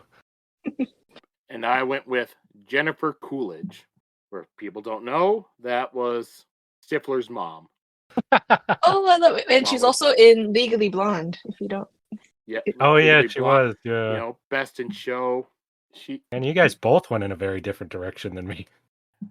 I just felt like Jennifer Coolidge can play the like sort of like airheaded sort of character very well.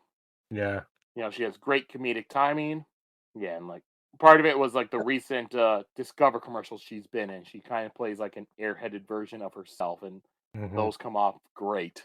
Yeah, she's great. She also does a good job of being like airheaded, but she is well-meaning and stuff. She just like I could see her like in Legally Blonde, like siding with Serini and wanting to change. Yep. Serini teaching them to do the bend and snap would be so funny. I just imagine a real frail, small woman. I don't know where you guys got these real curvy women from. Did I miss something in the book there? I imagined a really like mousy woman who just talks about random stuff all day and you don't really get to know her very well. She's very all she is very superficial and stuff and Yeah. kind of like all right.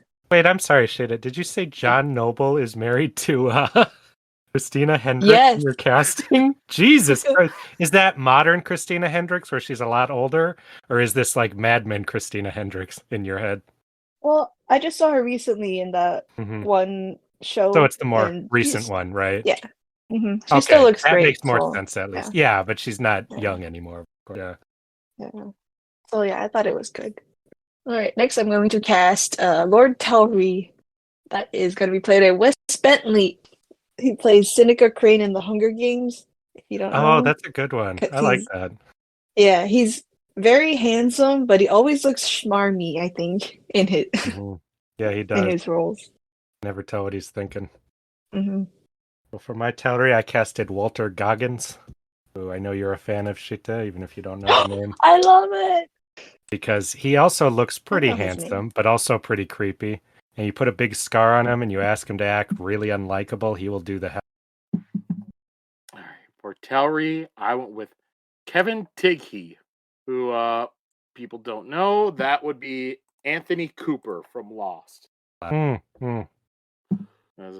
the most unlikable Telry. Like that. Yeah, he can play But he's very not handsome. He's pretty handsome. He's not young, but he's handsome. Telry's not really supposed to be handsome. No, He it says he is. could be handsome if he didn't have the scar. I always remembered that. Could. Yeah, he may be. Oh, I always thought he was very handsome. All right. I guess I'm just going down my list. So next I have Sayanalen, who I casted Lee Pace as Sayanalen. Specifically, his look as the Elf King Thranduil in Yeah, The Lord of the Rings. That is so good. Yeah, he's Yeah. great. Is that picture of Photoshop? Why is he like that? I don't know. Yeah.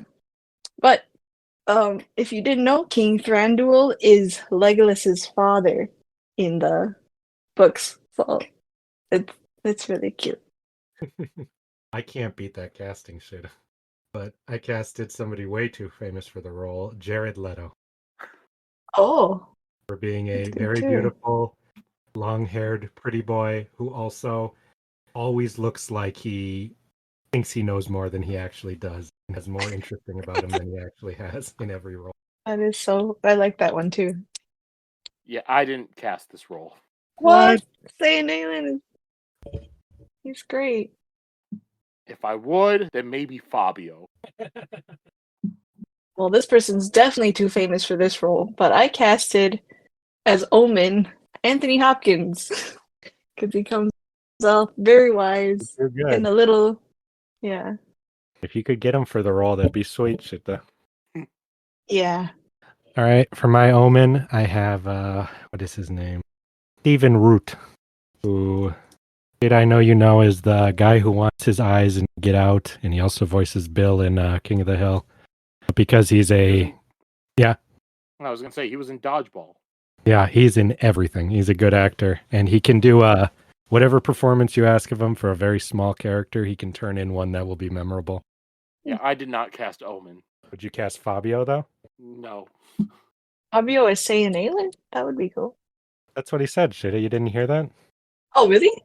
Yeah, that was I his. didn't I hear didn't, that. but maybe Fabio. Okay. But I felt like funny. Fabio's too good looking on the too handsome and not pretty enough. Mm. Yeah, that's true. The women have to be jealous of his looks too. All right. Now moving to the Elantris people. For Karada, I think I said this already, but I would have cast Charlize Theron because she's tough and strong, but she has a loving heart at the same time. And we already know she looks good bald from Mad Max. Granted, it's Charlize Theron. She looks good in anything. So Well, Shada, I couldn't get it out of my head, and I also cast Charlize Theron because I could not think of anyone else who could beat her. Well, I was able to think of someone else because I went with somebody who we've also seen bald and also looked kind of sickly, bald. And that was Natalie Portman. Yeah. Ooh. That's a good one Just too. thought of her from V for Vendetta. All right. Also, I don't know if you guys casted Marishi, but I casted Stanley Tucci as Marishi. Because he always comes off as sassy. Huh? Who's Marishi again? Marishi is the shoemaker who's fancy. Oh. And okay, sure. Yeah. He's kind of I think he would really nail the role. No, I did not cast Marishi, but I'll accept Stanley Tucci if you can convince him to take such a teeny role. Well, I think he has a bigger role. We saw him in that Hope of Elantris, and I liked seeing him there again. He's kind of like the other person in New Elantris, you know? Mm-hmm. I did not cast him, but I will say I did cast one other person in Sereni's that you did not. Yeah.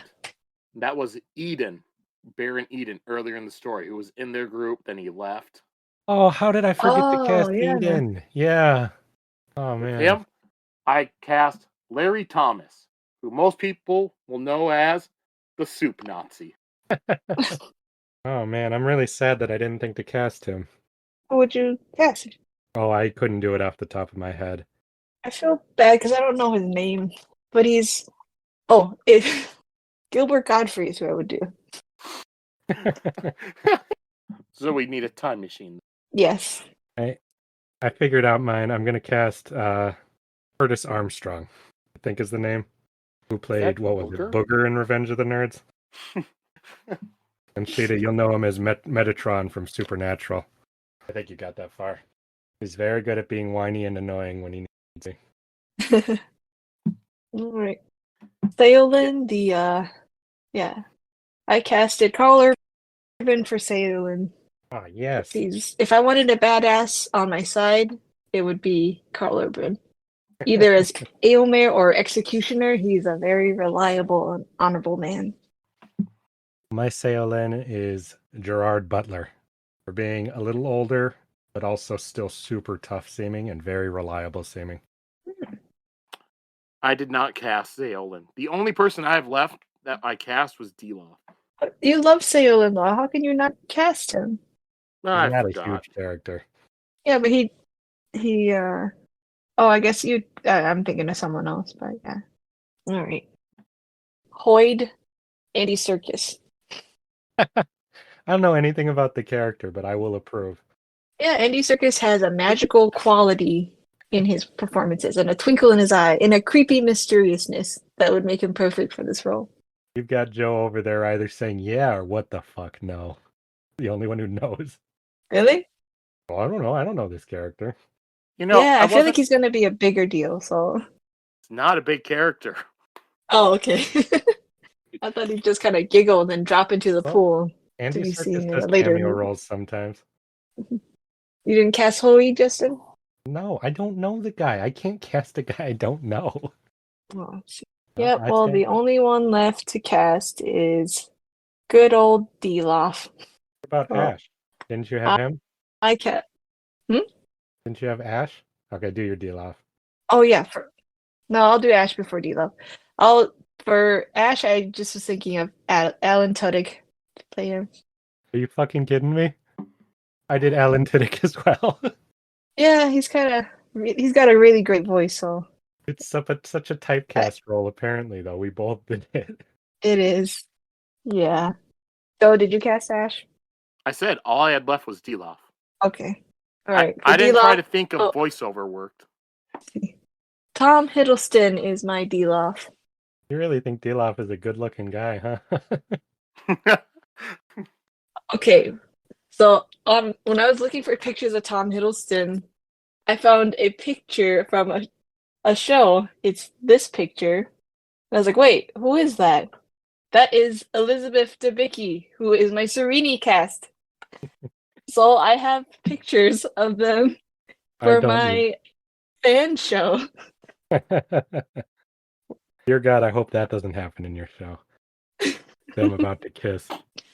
In a British show called The Night Manager, Tom Hiddleston and Elizabeth Debicki are romantically involved. So Well, I can see Tom Hiddleston in the role because you throw some robes on him, he looks all skinny. You throw him off, he's going to look all buff and tough, you know? yeah, for me, I said he can play quiet, subservient, but has all these secret motives. And then he can also be like spitting and angry and all like passionate and stuff like that. So I think he does slimy, but make it hot better than anyone in the business. All right, for my Dilaf, this is probably my strangest casting choice, but I stand by it. I cast Charlie Day, who, for people who don't know, plays Charlie in Always Sunny in Philadelphia. Because he can go from a regular kind of calm guy to an absolute raging psychopath in the snap of a fingers. And I really imagine the scene where he's burning the Atlantrian and screaming out all his religious fervor. I think he would kill the role. I casted that before I knew he was a badass, but I still stand by it. Yeah, I thought that too. Wild card. Yeah, pretty much. All right. Well, my Dilaf, I went with Robert Nepper. People thought that would be Teabag from Prison Break. That's very good because I also. Oh, go ahead. I was just thinking he plays that real creepy sort of guy, kind of slimy, but also you just see like the rage inside. Man, each of us booked it in like a mile of a different direction on our Dilaf casting, huh? Yeah. I like these because you can really see how each of us sees the characters, you know? Yeah. So it's really different. I like the Robert Nieper one because I still think he's very attractive. So Teabag is one of my favorite characters. So we've got everyone cast. So all of you worked. You all forgot one character who I have casted. Lou. Who? What? Kalu, Oh my god. who I You're think should be right. played by Keegan-Michael Key. Oh my gosh. That is so good. Just walking into the movie halfway through and just doing a whole thing. Oh my gosh. Oh, That is I like it. I like it. That's perfect. Also, when Kalu shows up, it's like from a different movie, so that's Yep. perfect. But that is now everybody's casting, right? Yeah. Yeah.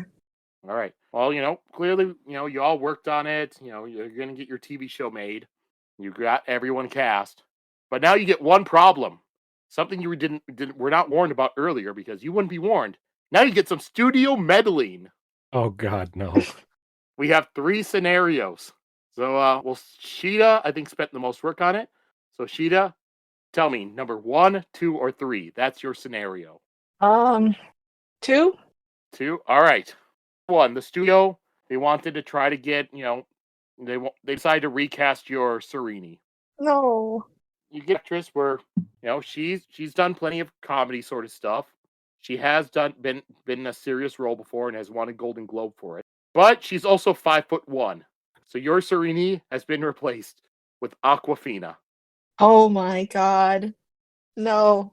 All God, right. I'm glad it wasn't me. No. Oh, Justin, scenario 1 or Wait, 3? Sheta had the best Sereni too. That's so sad. I know. I love that's the lead. Also, it's funny because she's the perfectest one. That she's very tall, and she gets replaced with the shortest person. Justin, 1, 3. Oh God, I'll go 3. 3? All right. Well, your Wraithen has been recast. Damn it, I liked him. Your Wraithen, they had to use a time machine for it, but throughout it, they really felt like Wraithen just needed more comedy to it. And since Wraithen throughout the story gets no respect from Dilaf, they have decided to replace your Wraithen with mid-80s Rodney Dangerfield. No, no, I don't want. Oh, I forgot to put these pictures in. There's Sheeta's new Sereni. Oh no. Here's Justin's new God, no. Wraithen. God, no. Your Wraithen is Rodney Dangerfield. And I get scenario number 1 with the studio, part of the production company. It's an actor's production company. He really sees this and he's like, you know what? This is my chance to be really taken seriously. Maybe get an Emmy or something like that. Play it the same way he plays all of his roles. Fart jokes and all. So now my Raoden has been replaced with Kevin James. Oh God, no. So we'll start with Sheta. With all your casting, because I would say all castings, these are clear detriments to the show. So Sheta, will your show We'll go with the that picture. casting, do you think the rest of your cast for your show can overcome the fact that Aquafina now plays Sereni? No.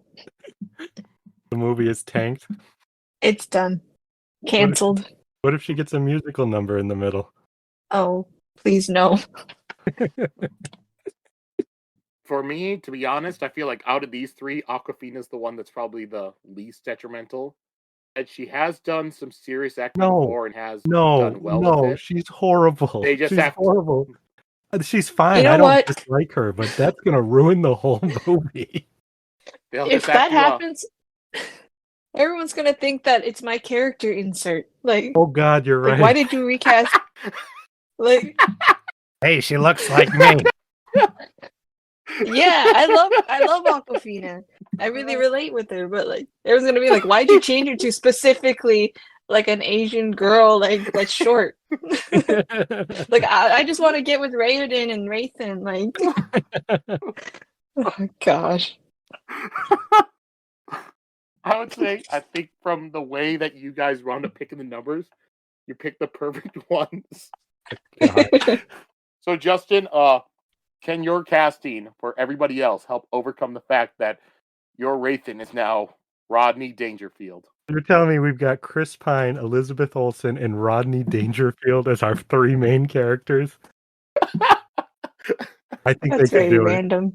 I think they could do it.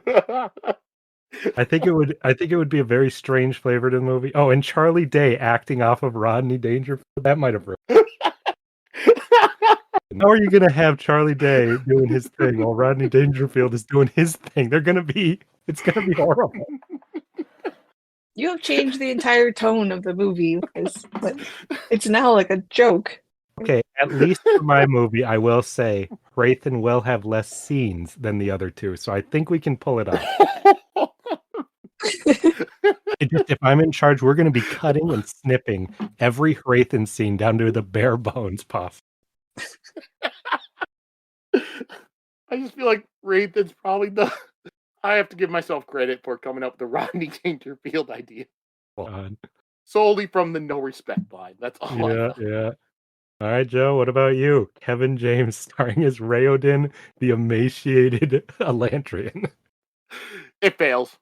That's it. It fails. Kevin James, like I said, he's still going to do all his fart jokes. He's going to play the only character he ever plays in anything. Again, changing the entire tone of the movie into a different movie. But imagine when the movie starts, you show this establishing shot of Elantris, the castle. Zoom into the room, you see the back of a man's head getting ready, and he turns and he's a leopard out Kevin James. Like, my skin. Oh no, my skin. Fart. Oh. Oh gosh. It's going to be like going into Shayor's place. Like, oh, look at all these like people. Kill them. Oh no, fart while he's trying to run. He just keeps. And then your Galadin and Serene were who again?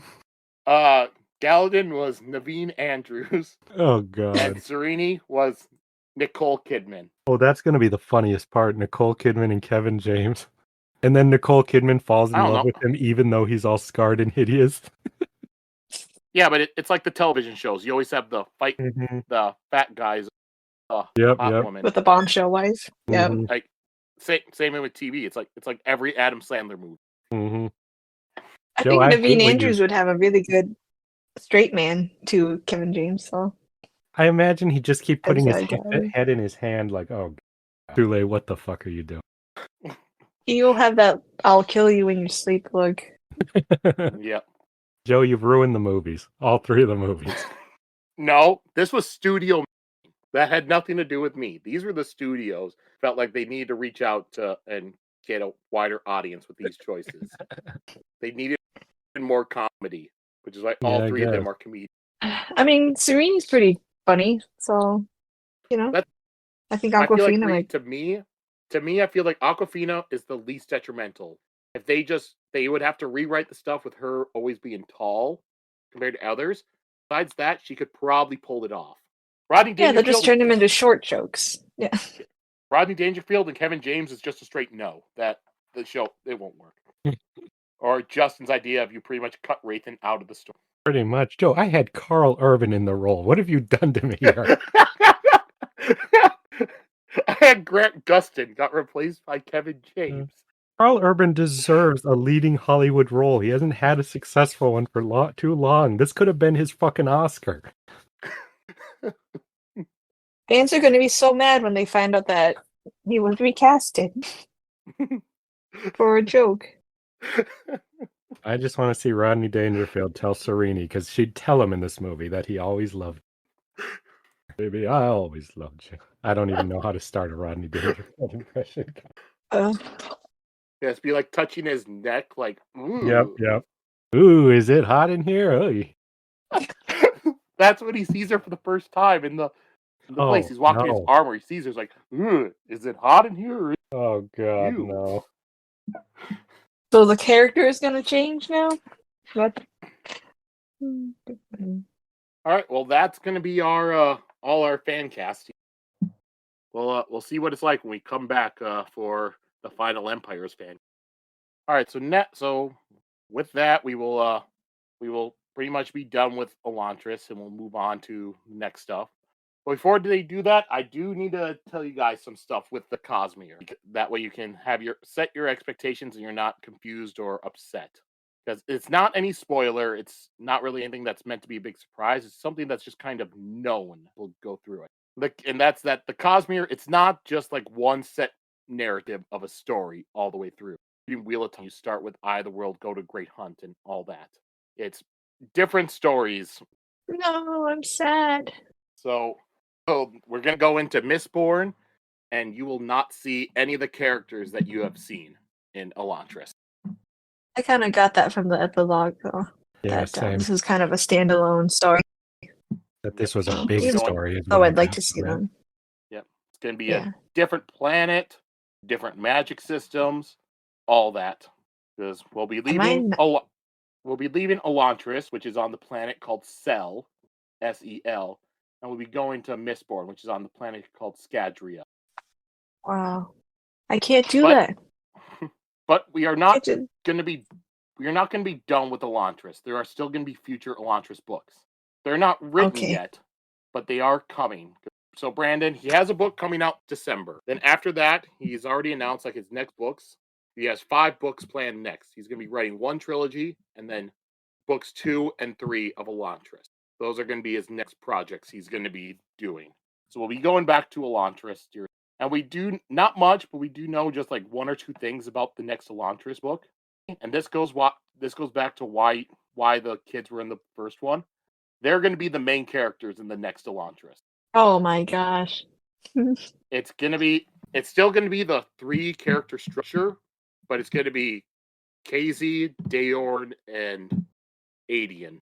And it will take place 10 years later. So we'll likely still get to see, Raoden and Sereni and stuff, but it's not going to be focused on them. Well, I casted young Drew Barrymore as my Casey, so maybe she can come back and play her in those. I just want to let you guys know, that way when you're looking at these covers for the Final Empire, you're not going to be making all your predictions about what will happen in this book based on, well, Raoden's going to be doing this and Sereni's going to be doing that. That's it's true. also why there are people will start at different starting points with Cosmere. Like a lot of people, they will be starting with the Final Empire and read, the Mistborn stuff first, and then read other stuff.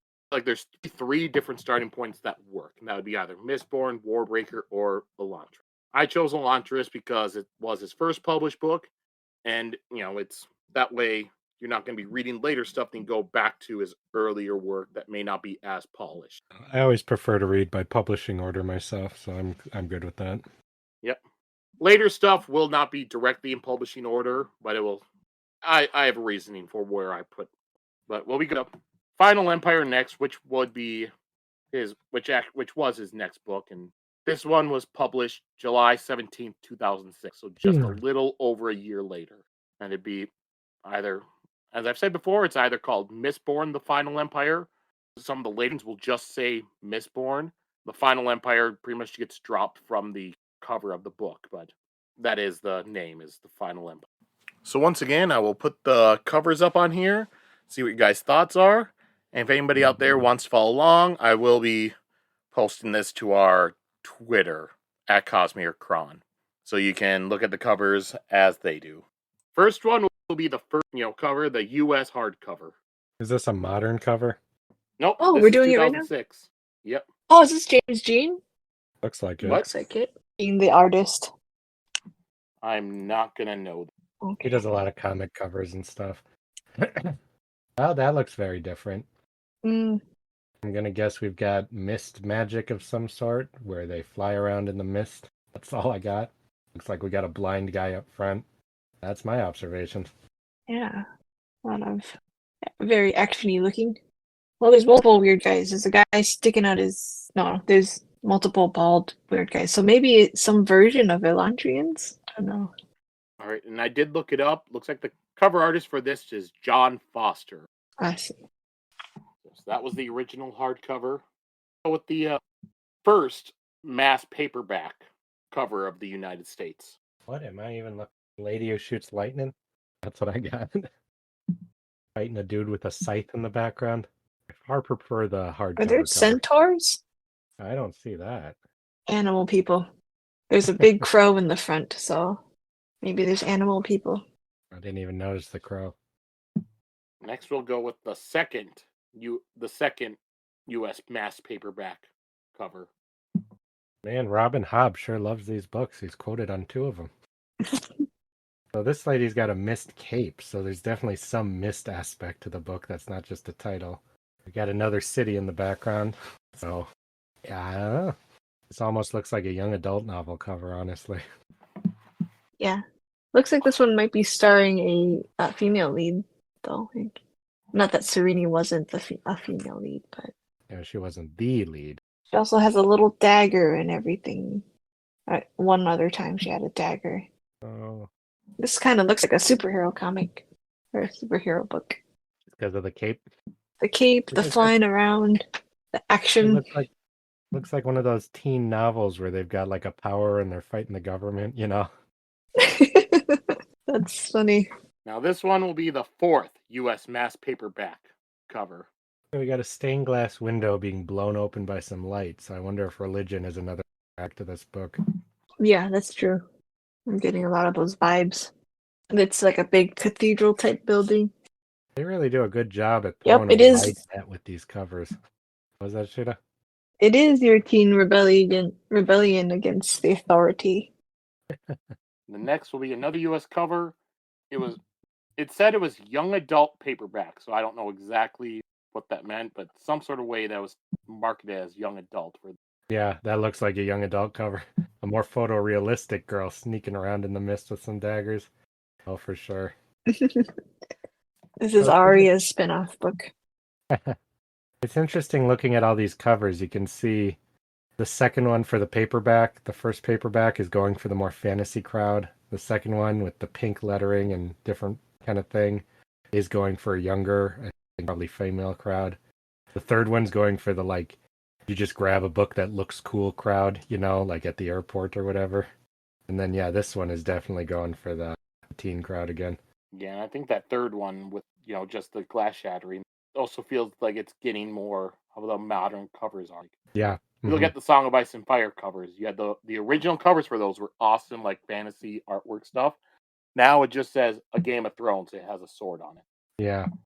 And the first one almost looks like it's going for the graphic novel crowd. I would think this was a comic if you told me it was. Yeah, it does look like that. It's more illustrated, like cartoony. It's really interesting to watch the advertising people try to sell this book to as many people as possible. Mm-hmm. Which makes me really curious what they think the target audience is and what it's going to be like. And now one more U.S. cover. This is one from a new printing from last year. So this is if you go to the bookstore, this would be what you'd see for the trade paperback size. God, is that what modern book covers look like?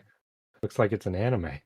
This is so silly. You got frickin' Akira It's jumping very, over it's the city in front of a red moon. You see here, it's silhouetted, the same character silhouetted against a moon. This almost feels like Harry Potter vibes to me. I'm not a fan of this cover. Like it's also kind of. But then There's again, the tattered cloak though from our logo. Yeah, maybe it is going for a younger audience though. If they've got a cover like this, like a more graphic cover. Yeah. Also, they got rid Now of we'll that switch cool over to font for this stupid one. We'll go over to the UK cover now. Oh God, this is just like the other UK cover you showed us with just a swirl of color. Were these all released around the same time then? Like the one with the green and the white background and the pencil? Well, that'd be a year before because Elantris was 2005. This was 2006. Were these the original covers for the UK edition? I assume so. All I saw was it said UK, Oh, so okay. that's my guess. Well, they got a theme going over there. Looks like you got some kind of blanket lady dancing with a giant blue silk sheet in front of Hogwarts. That's what I say. Yeah. It seems like it also takes place in a city or again, like that's a big part of it. If the architecture is to be trusted, it looks less of a fantasy setting and more of a Victorian setting or something. Yeah, interesting. Completely different than Elantris. Also, really, one character is the focus, it looks like. Mm-hmm. Next, we'll be going to Georgia. Now that's a cover. Again, looking like a comic book cover. Mm-hmm. Looks like this book stars Ragman, basically. I was going to say that. Yeah. Ragman. Looks like another kind of Victorian-y, I don't know the time period, build. You got two of them here. So maybe there's more than one Mistborn. And the city is filled with mists, so some kind of Silent Hill nightmare world, hopefully. I'll just say I'm really impressed with that the cloak on the logo looked looks kind of like this, and I did not look up any reference for it. So, Oh yeah, sent you I one see what picture you're of saying, reference. Sheta. Yeah, I didn't realize that. oh yeah, yeah, but yeah, it moves like it though.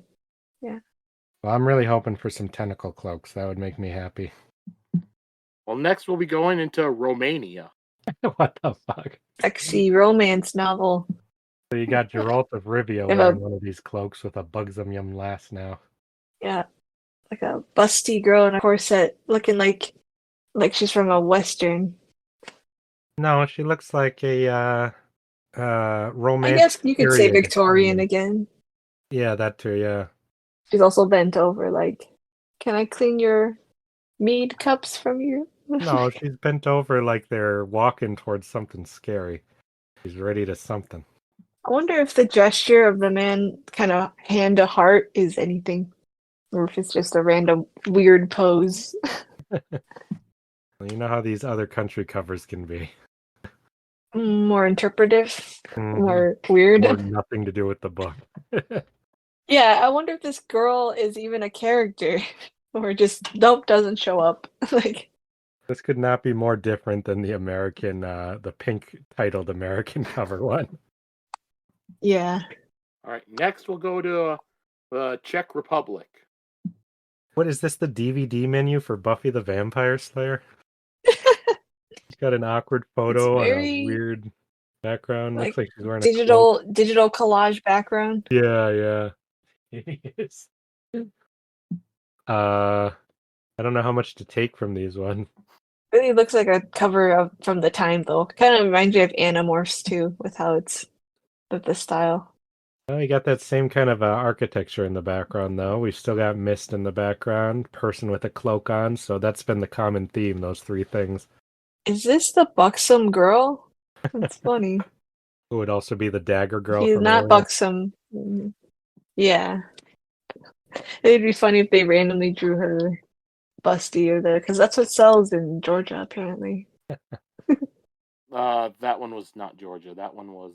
Oh yeah. Next we'll go to Brazil. Oh, wow, that's cool. Ooh, this is the most actiony cover so far. Yeah, I'd buy this book. One You got cloaky guy. What's that? You do it. Yeah. One cloaked figure fighting like a bunch of those kind of bald creature characters. This is epic. And he's falling like off a building or something. Yeah, but he looks all calm This and is in control. cool. Yeah, this is my kind of book. Yeah. I'm gonna reference this for Horror Girl. All right. Next we go into Poland. There were two covers, so I don't know if it was two different printings or if it was they split the book into two parts. But this is the first of the Poland cover. What the fuck is that? Nonsense. We got a red-headed, shirtless dude with a This looks like a red belt. Yeah, a belt that matches his hair, leaning on some kind of Lovecraftian nightmare that he looks like he's about to either stab or romance, with a fucking pinkish purple background. and the font is crazy. Mm-hmm. It looks like AC/DC, like very jaggedy. Does look like a 70s album or something. Interesting. Yeah. It's cool, it's all painted and stuff like that. I think that it's supposed to be the cloak behind him though. Or I don't know, cloak thingy. What the heck are the cloaks? Like why is that important? Also, this is a different character than the girl we've been seeing. First red-haired character. I don't trust this character is in the book. Shit. This is such a weird pose too. Sorry, not to criticize. JoJo's pose. Yeah. All right. Now we'll go on to the second Polish cover. Oh god. Okay, that one's normal. Whoa. How does it go from that one to this one? You've just got that girl with the cloak, two daggers on the same architecture. This one makes a lot of sense. I really like the art on this one. It's really pretty. It looks kind of like, yeah, it's just really pretty. And the clothes look really cool. Kind of like Birds of Prey, the show. Like jumping off rooftops. I'm getting a lot of Gotham City vibes from this town. This looks like it's going to be very different. Mm-hmm. All right, and then Yeah, next I'm we will excited. go to Spain. What the fuck? Mm. bald, negative colored dude Huh? screaming. I have The no font comment. is so strange. Is there no one like in control of all the covers? Like, do they Each just make area up will their have a own thing? They have localization their. team, Sheta. So I see. That yeah, makes each sense. country will think, how do we sell this in this country? And the more of a language barrier you have between, I've noticed, the more freedom the country has on what they do sometimes too. This is the weirdest one. I I would not pick up this book if I saw this. Well, that's how Like, you know you're no not thanks. Brazilian, Sheta. I just don't Spanish. want some. It's just so weird. Like a weird bald old man with an earring screaming at me. Like I don't want to read this book. Yeah, I guess I'm not the audience here. All right. Next, we will go with Russia. Looks like a Ooh. D&D guidebook. Yeah. Hey, yeah. All right, these guys are shooting blue balls out of their hand. The mist is blue. So that's something, I assume. Oh, yeah. There was blue mist in the other cover, some other covers too. So Shattered Rogues, Gothic Architecture, Mist. That's what I got. If none of those are in this book, I'm going to be pissed. yeah. We also have that guy who looked like Geralt of Rivia. You think it's the I think same that's dude? the same character. Yep. So him and the one girl, the hooded girl, is a team. Either father, daughter, or lovers, or siblings. Those Can't are some tell from very the different covers. things, Shada. Just the clues from the covers. So, I mean, maybe it could be all three. All right. One more country will be Japan, and their book got nice. split into 3 parts. So I'll have the 3 Japan covers. This is the first one. Hell yeah. Wow. Oh, that looks like it's anime Morpheus from Sandman growing a bunch of flowers. This is, yeah, I would pick this up if I saw this cover. Hell yeah. Looks like Attack on Titan, like meets, what's that one with this kind of blue power? Blue Exorcist? Yeah, yeah. The devil guy, right? Because the outfit kind of looks like, yeah, the outfit looks like their raid outfits, you know. And she looks kind of like Mikasa on this cover. Interesting. All right. So now the second Japanese cover. Yeah, so it looks like there is a blonde guy involved. You got a Wow, I blonde like dude this cover a lot. throwing a million seeds out of his cloak, and then a girl in red who's all big. And is that the bald guy in the background, that orange thing? Wow, And this is Jehovah back crazy. there? What the heck is this book? Yeah, Joe, these This- Japanese covers are setting our expectations really high. Yeah, I the love seeds. Japanese covers for so many of these because they just have the anime manga look. Mm-hmm. Is he holding like a steering wheel of a ship? I wonder. Well, he's Or is it piloting just the weird Mistborn, architecture? the city ship they all live on, Shita. Wow. Yep, I'm having all this stuff I'm building in my head now. I want the city to be on a ship that flies through the mist. Yep, that's it. That's it. All right. This guy's like Howl's Moving Castle, but with a ship. Mm-hmm. All right. And then one more Japanese cover. Looks like that same girl sitting down. Cute. I've definitely seen this manga before. She's cute. She has the same short black hair, so Yeah, that has to be a yeah. thing. It's been on too many covers. So black-haired girl, tattered cloaks, maybe a blonde guy, and mist. That's what I've got. What about that red-haired guy? I don't trust that guy to be in the And book. a red-haired guy from JoJo's. Yeah, I don't trust that at all to be in the book. If it is, I'll be very surprised. All right. So now you have all these covers. Now, what's the plot of this book? Tell me what will happen. A young girl is inducted into the Order of the Mistborn in the city covered in mist. They are born of the mist, and they're oppressed by the government, who they have to sneak through the city to rebel against. And they fight the Order of the bald guys with the axes, who are sent to hunt them down. And they learn the magics of the mist. Wrong.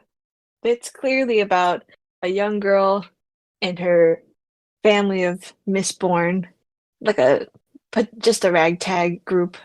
This is a dead city. It's just full of those bald guys, and they just hide and infest the city. and they have tasked themselves with the mission to clean the city out of them. But no one is helping them. Their government kind of just lets them be, and they're also trying to find some kind of secret that's hidden in the city that they have to clear the bald guys out to get to. That's pretty imaginative. What about the seeds? Maybe they're trying to plant the seeds in the city. We don't know that those are seeds. I just said seeds. I doubt that's what they are.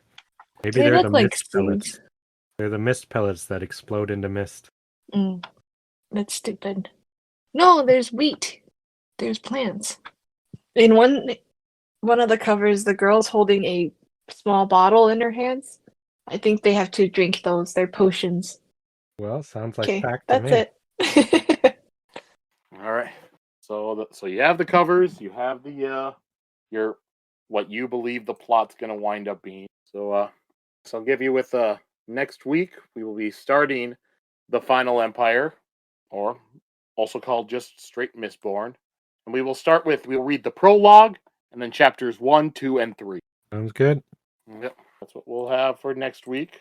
And then some stuff I want to go over right now is before we go into plugs and stuff. It's just some like reviews and stuff we had gotten, just for fun.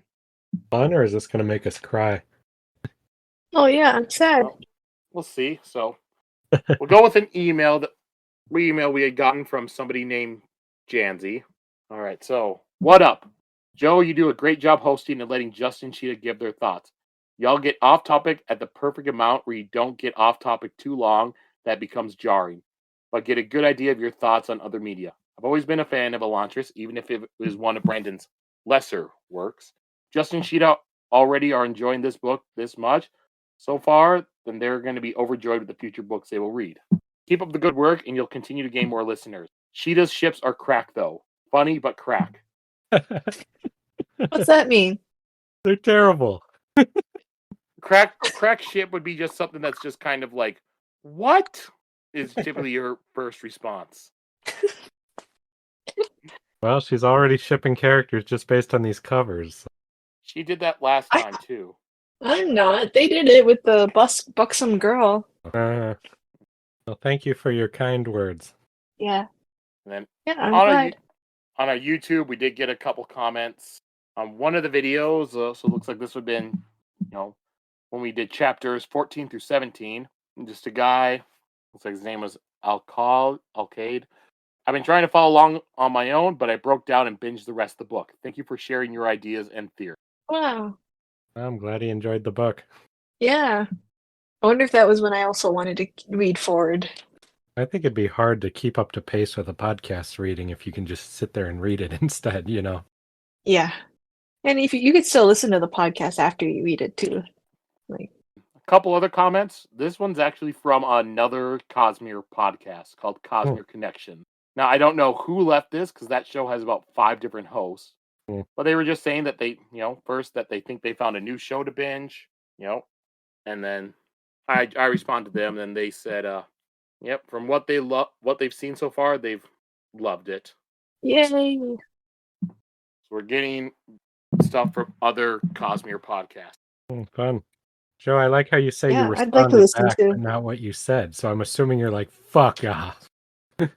My response was just, enjoy.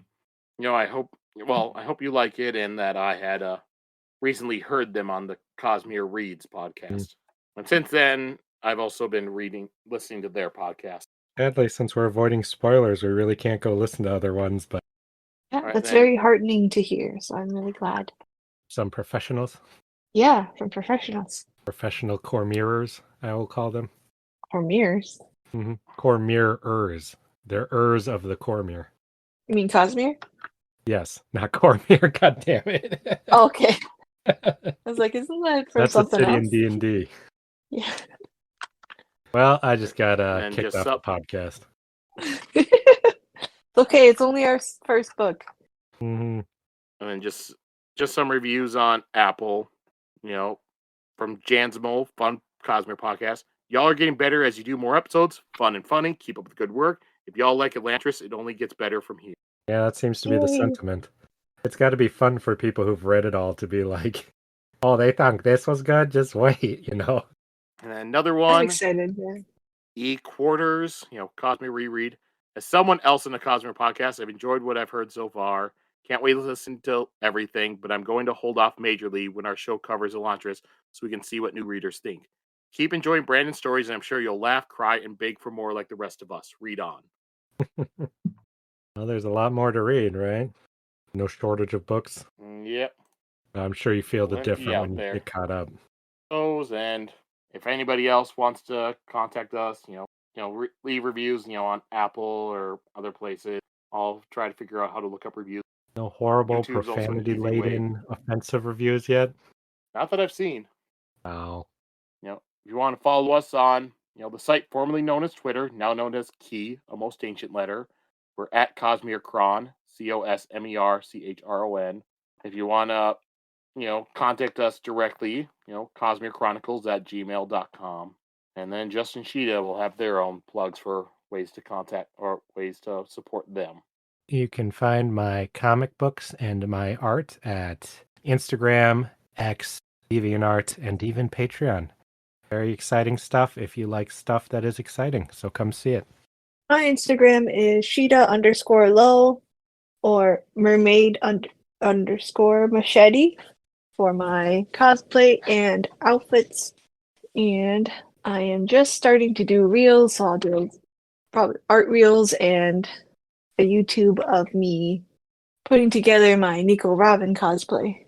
That will probably be on my YouTube channel to come soon, hopefully. Do you need to correct? There is no underscore in Mermaid Machete. Okay, yep, just Mermaid Machete. There you go. That's also my gamer tag if you ever find me playing Helldivers and on Xbox too. So. She's not saying she's playing Helldivers on Xbox because that doesn't exist. She's saying it's also that on Xbox as well as PlayStation. Yes, it's also on Xbox as well as PlayStation. All right. Well, I think that's about settles it for all this. To see how this episode will wind up at the end, because so much just random rambling. And yep. So once again, next week, Mistborn: The Final Empire, prologue, and chapters 1 through 3. Until then, be sure to go out there, eat some White Castle, and have fun. See you later, alligator. Hi, Elantris. For now.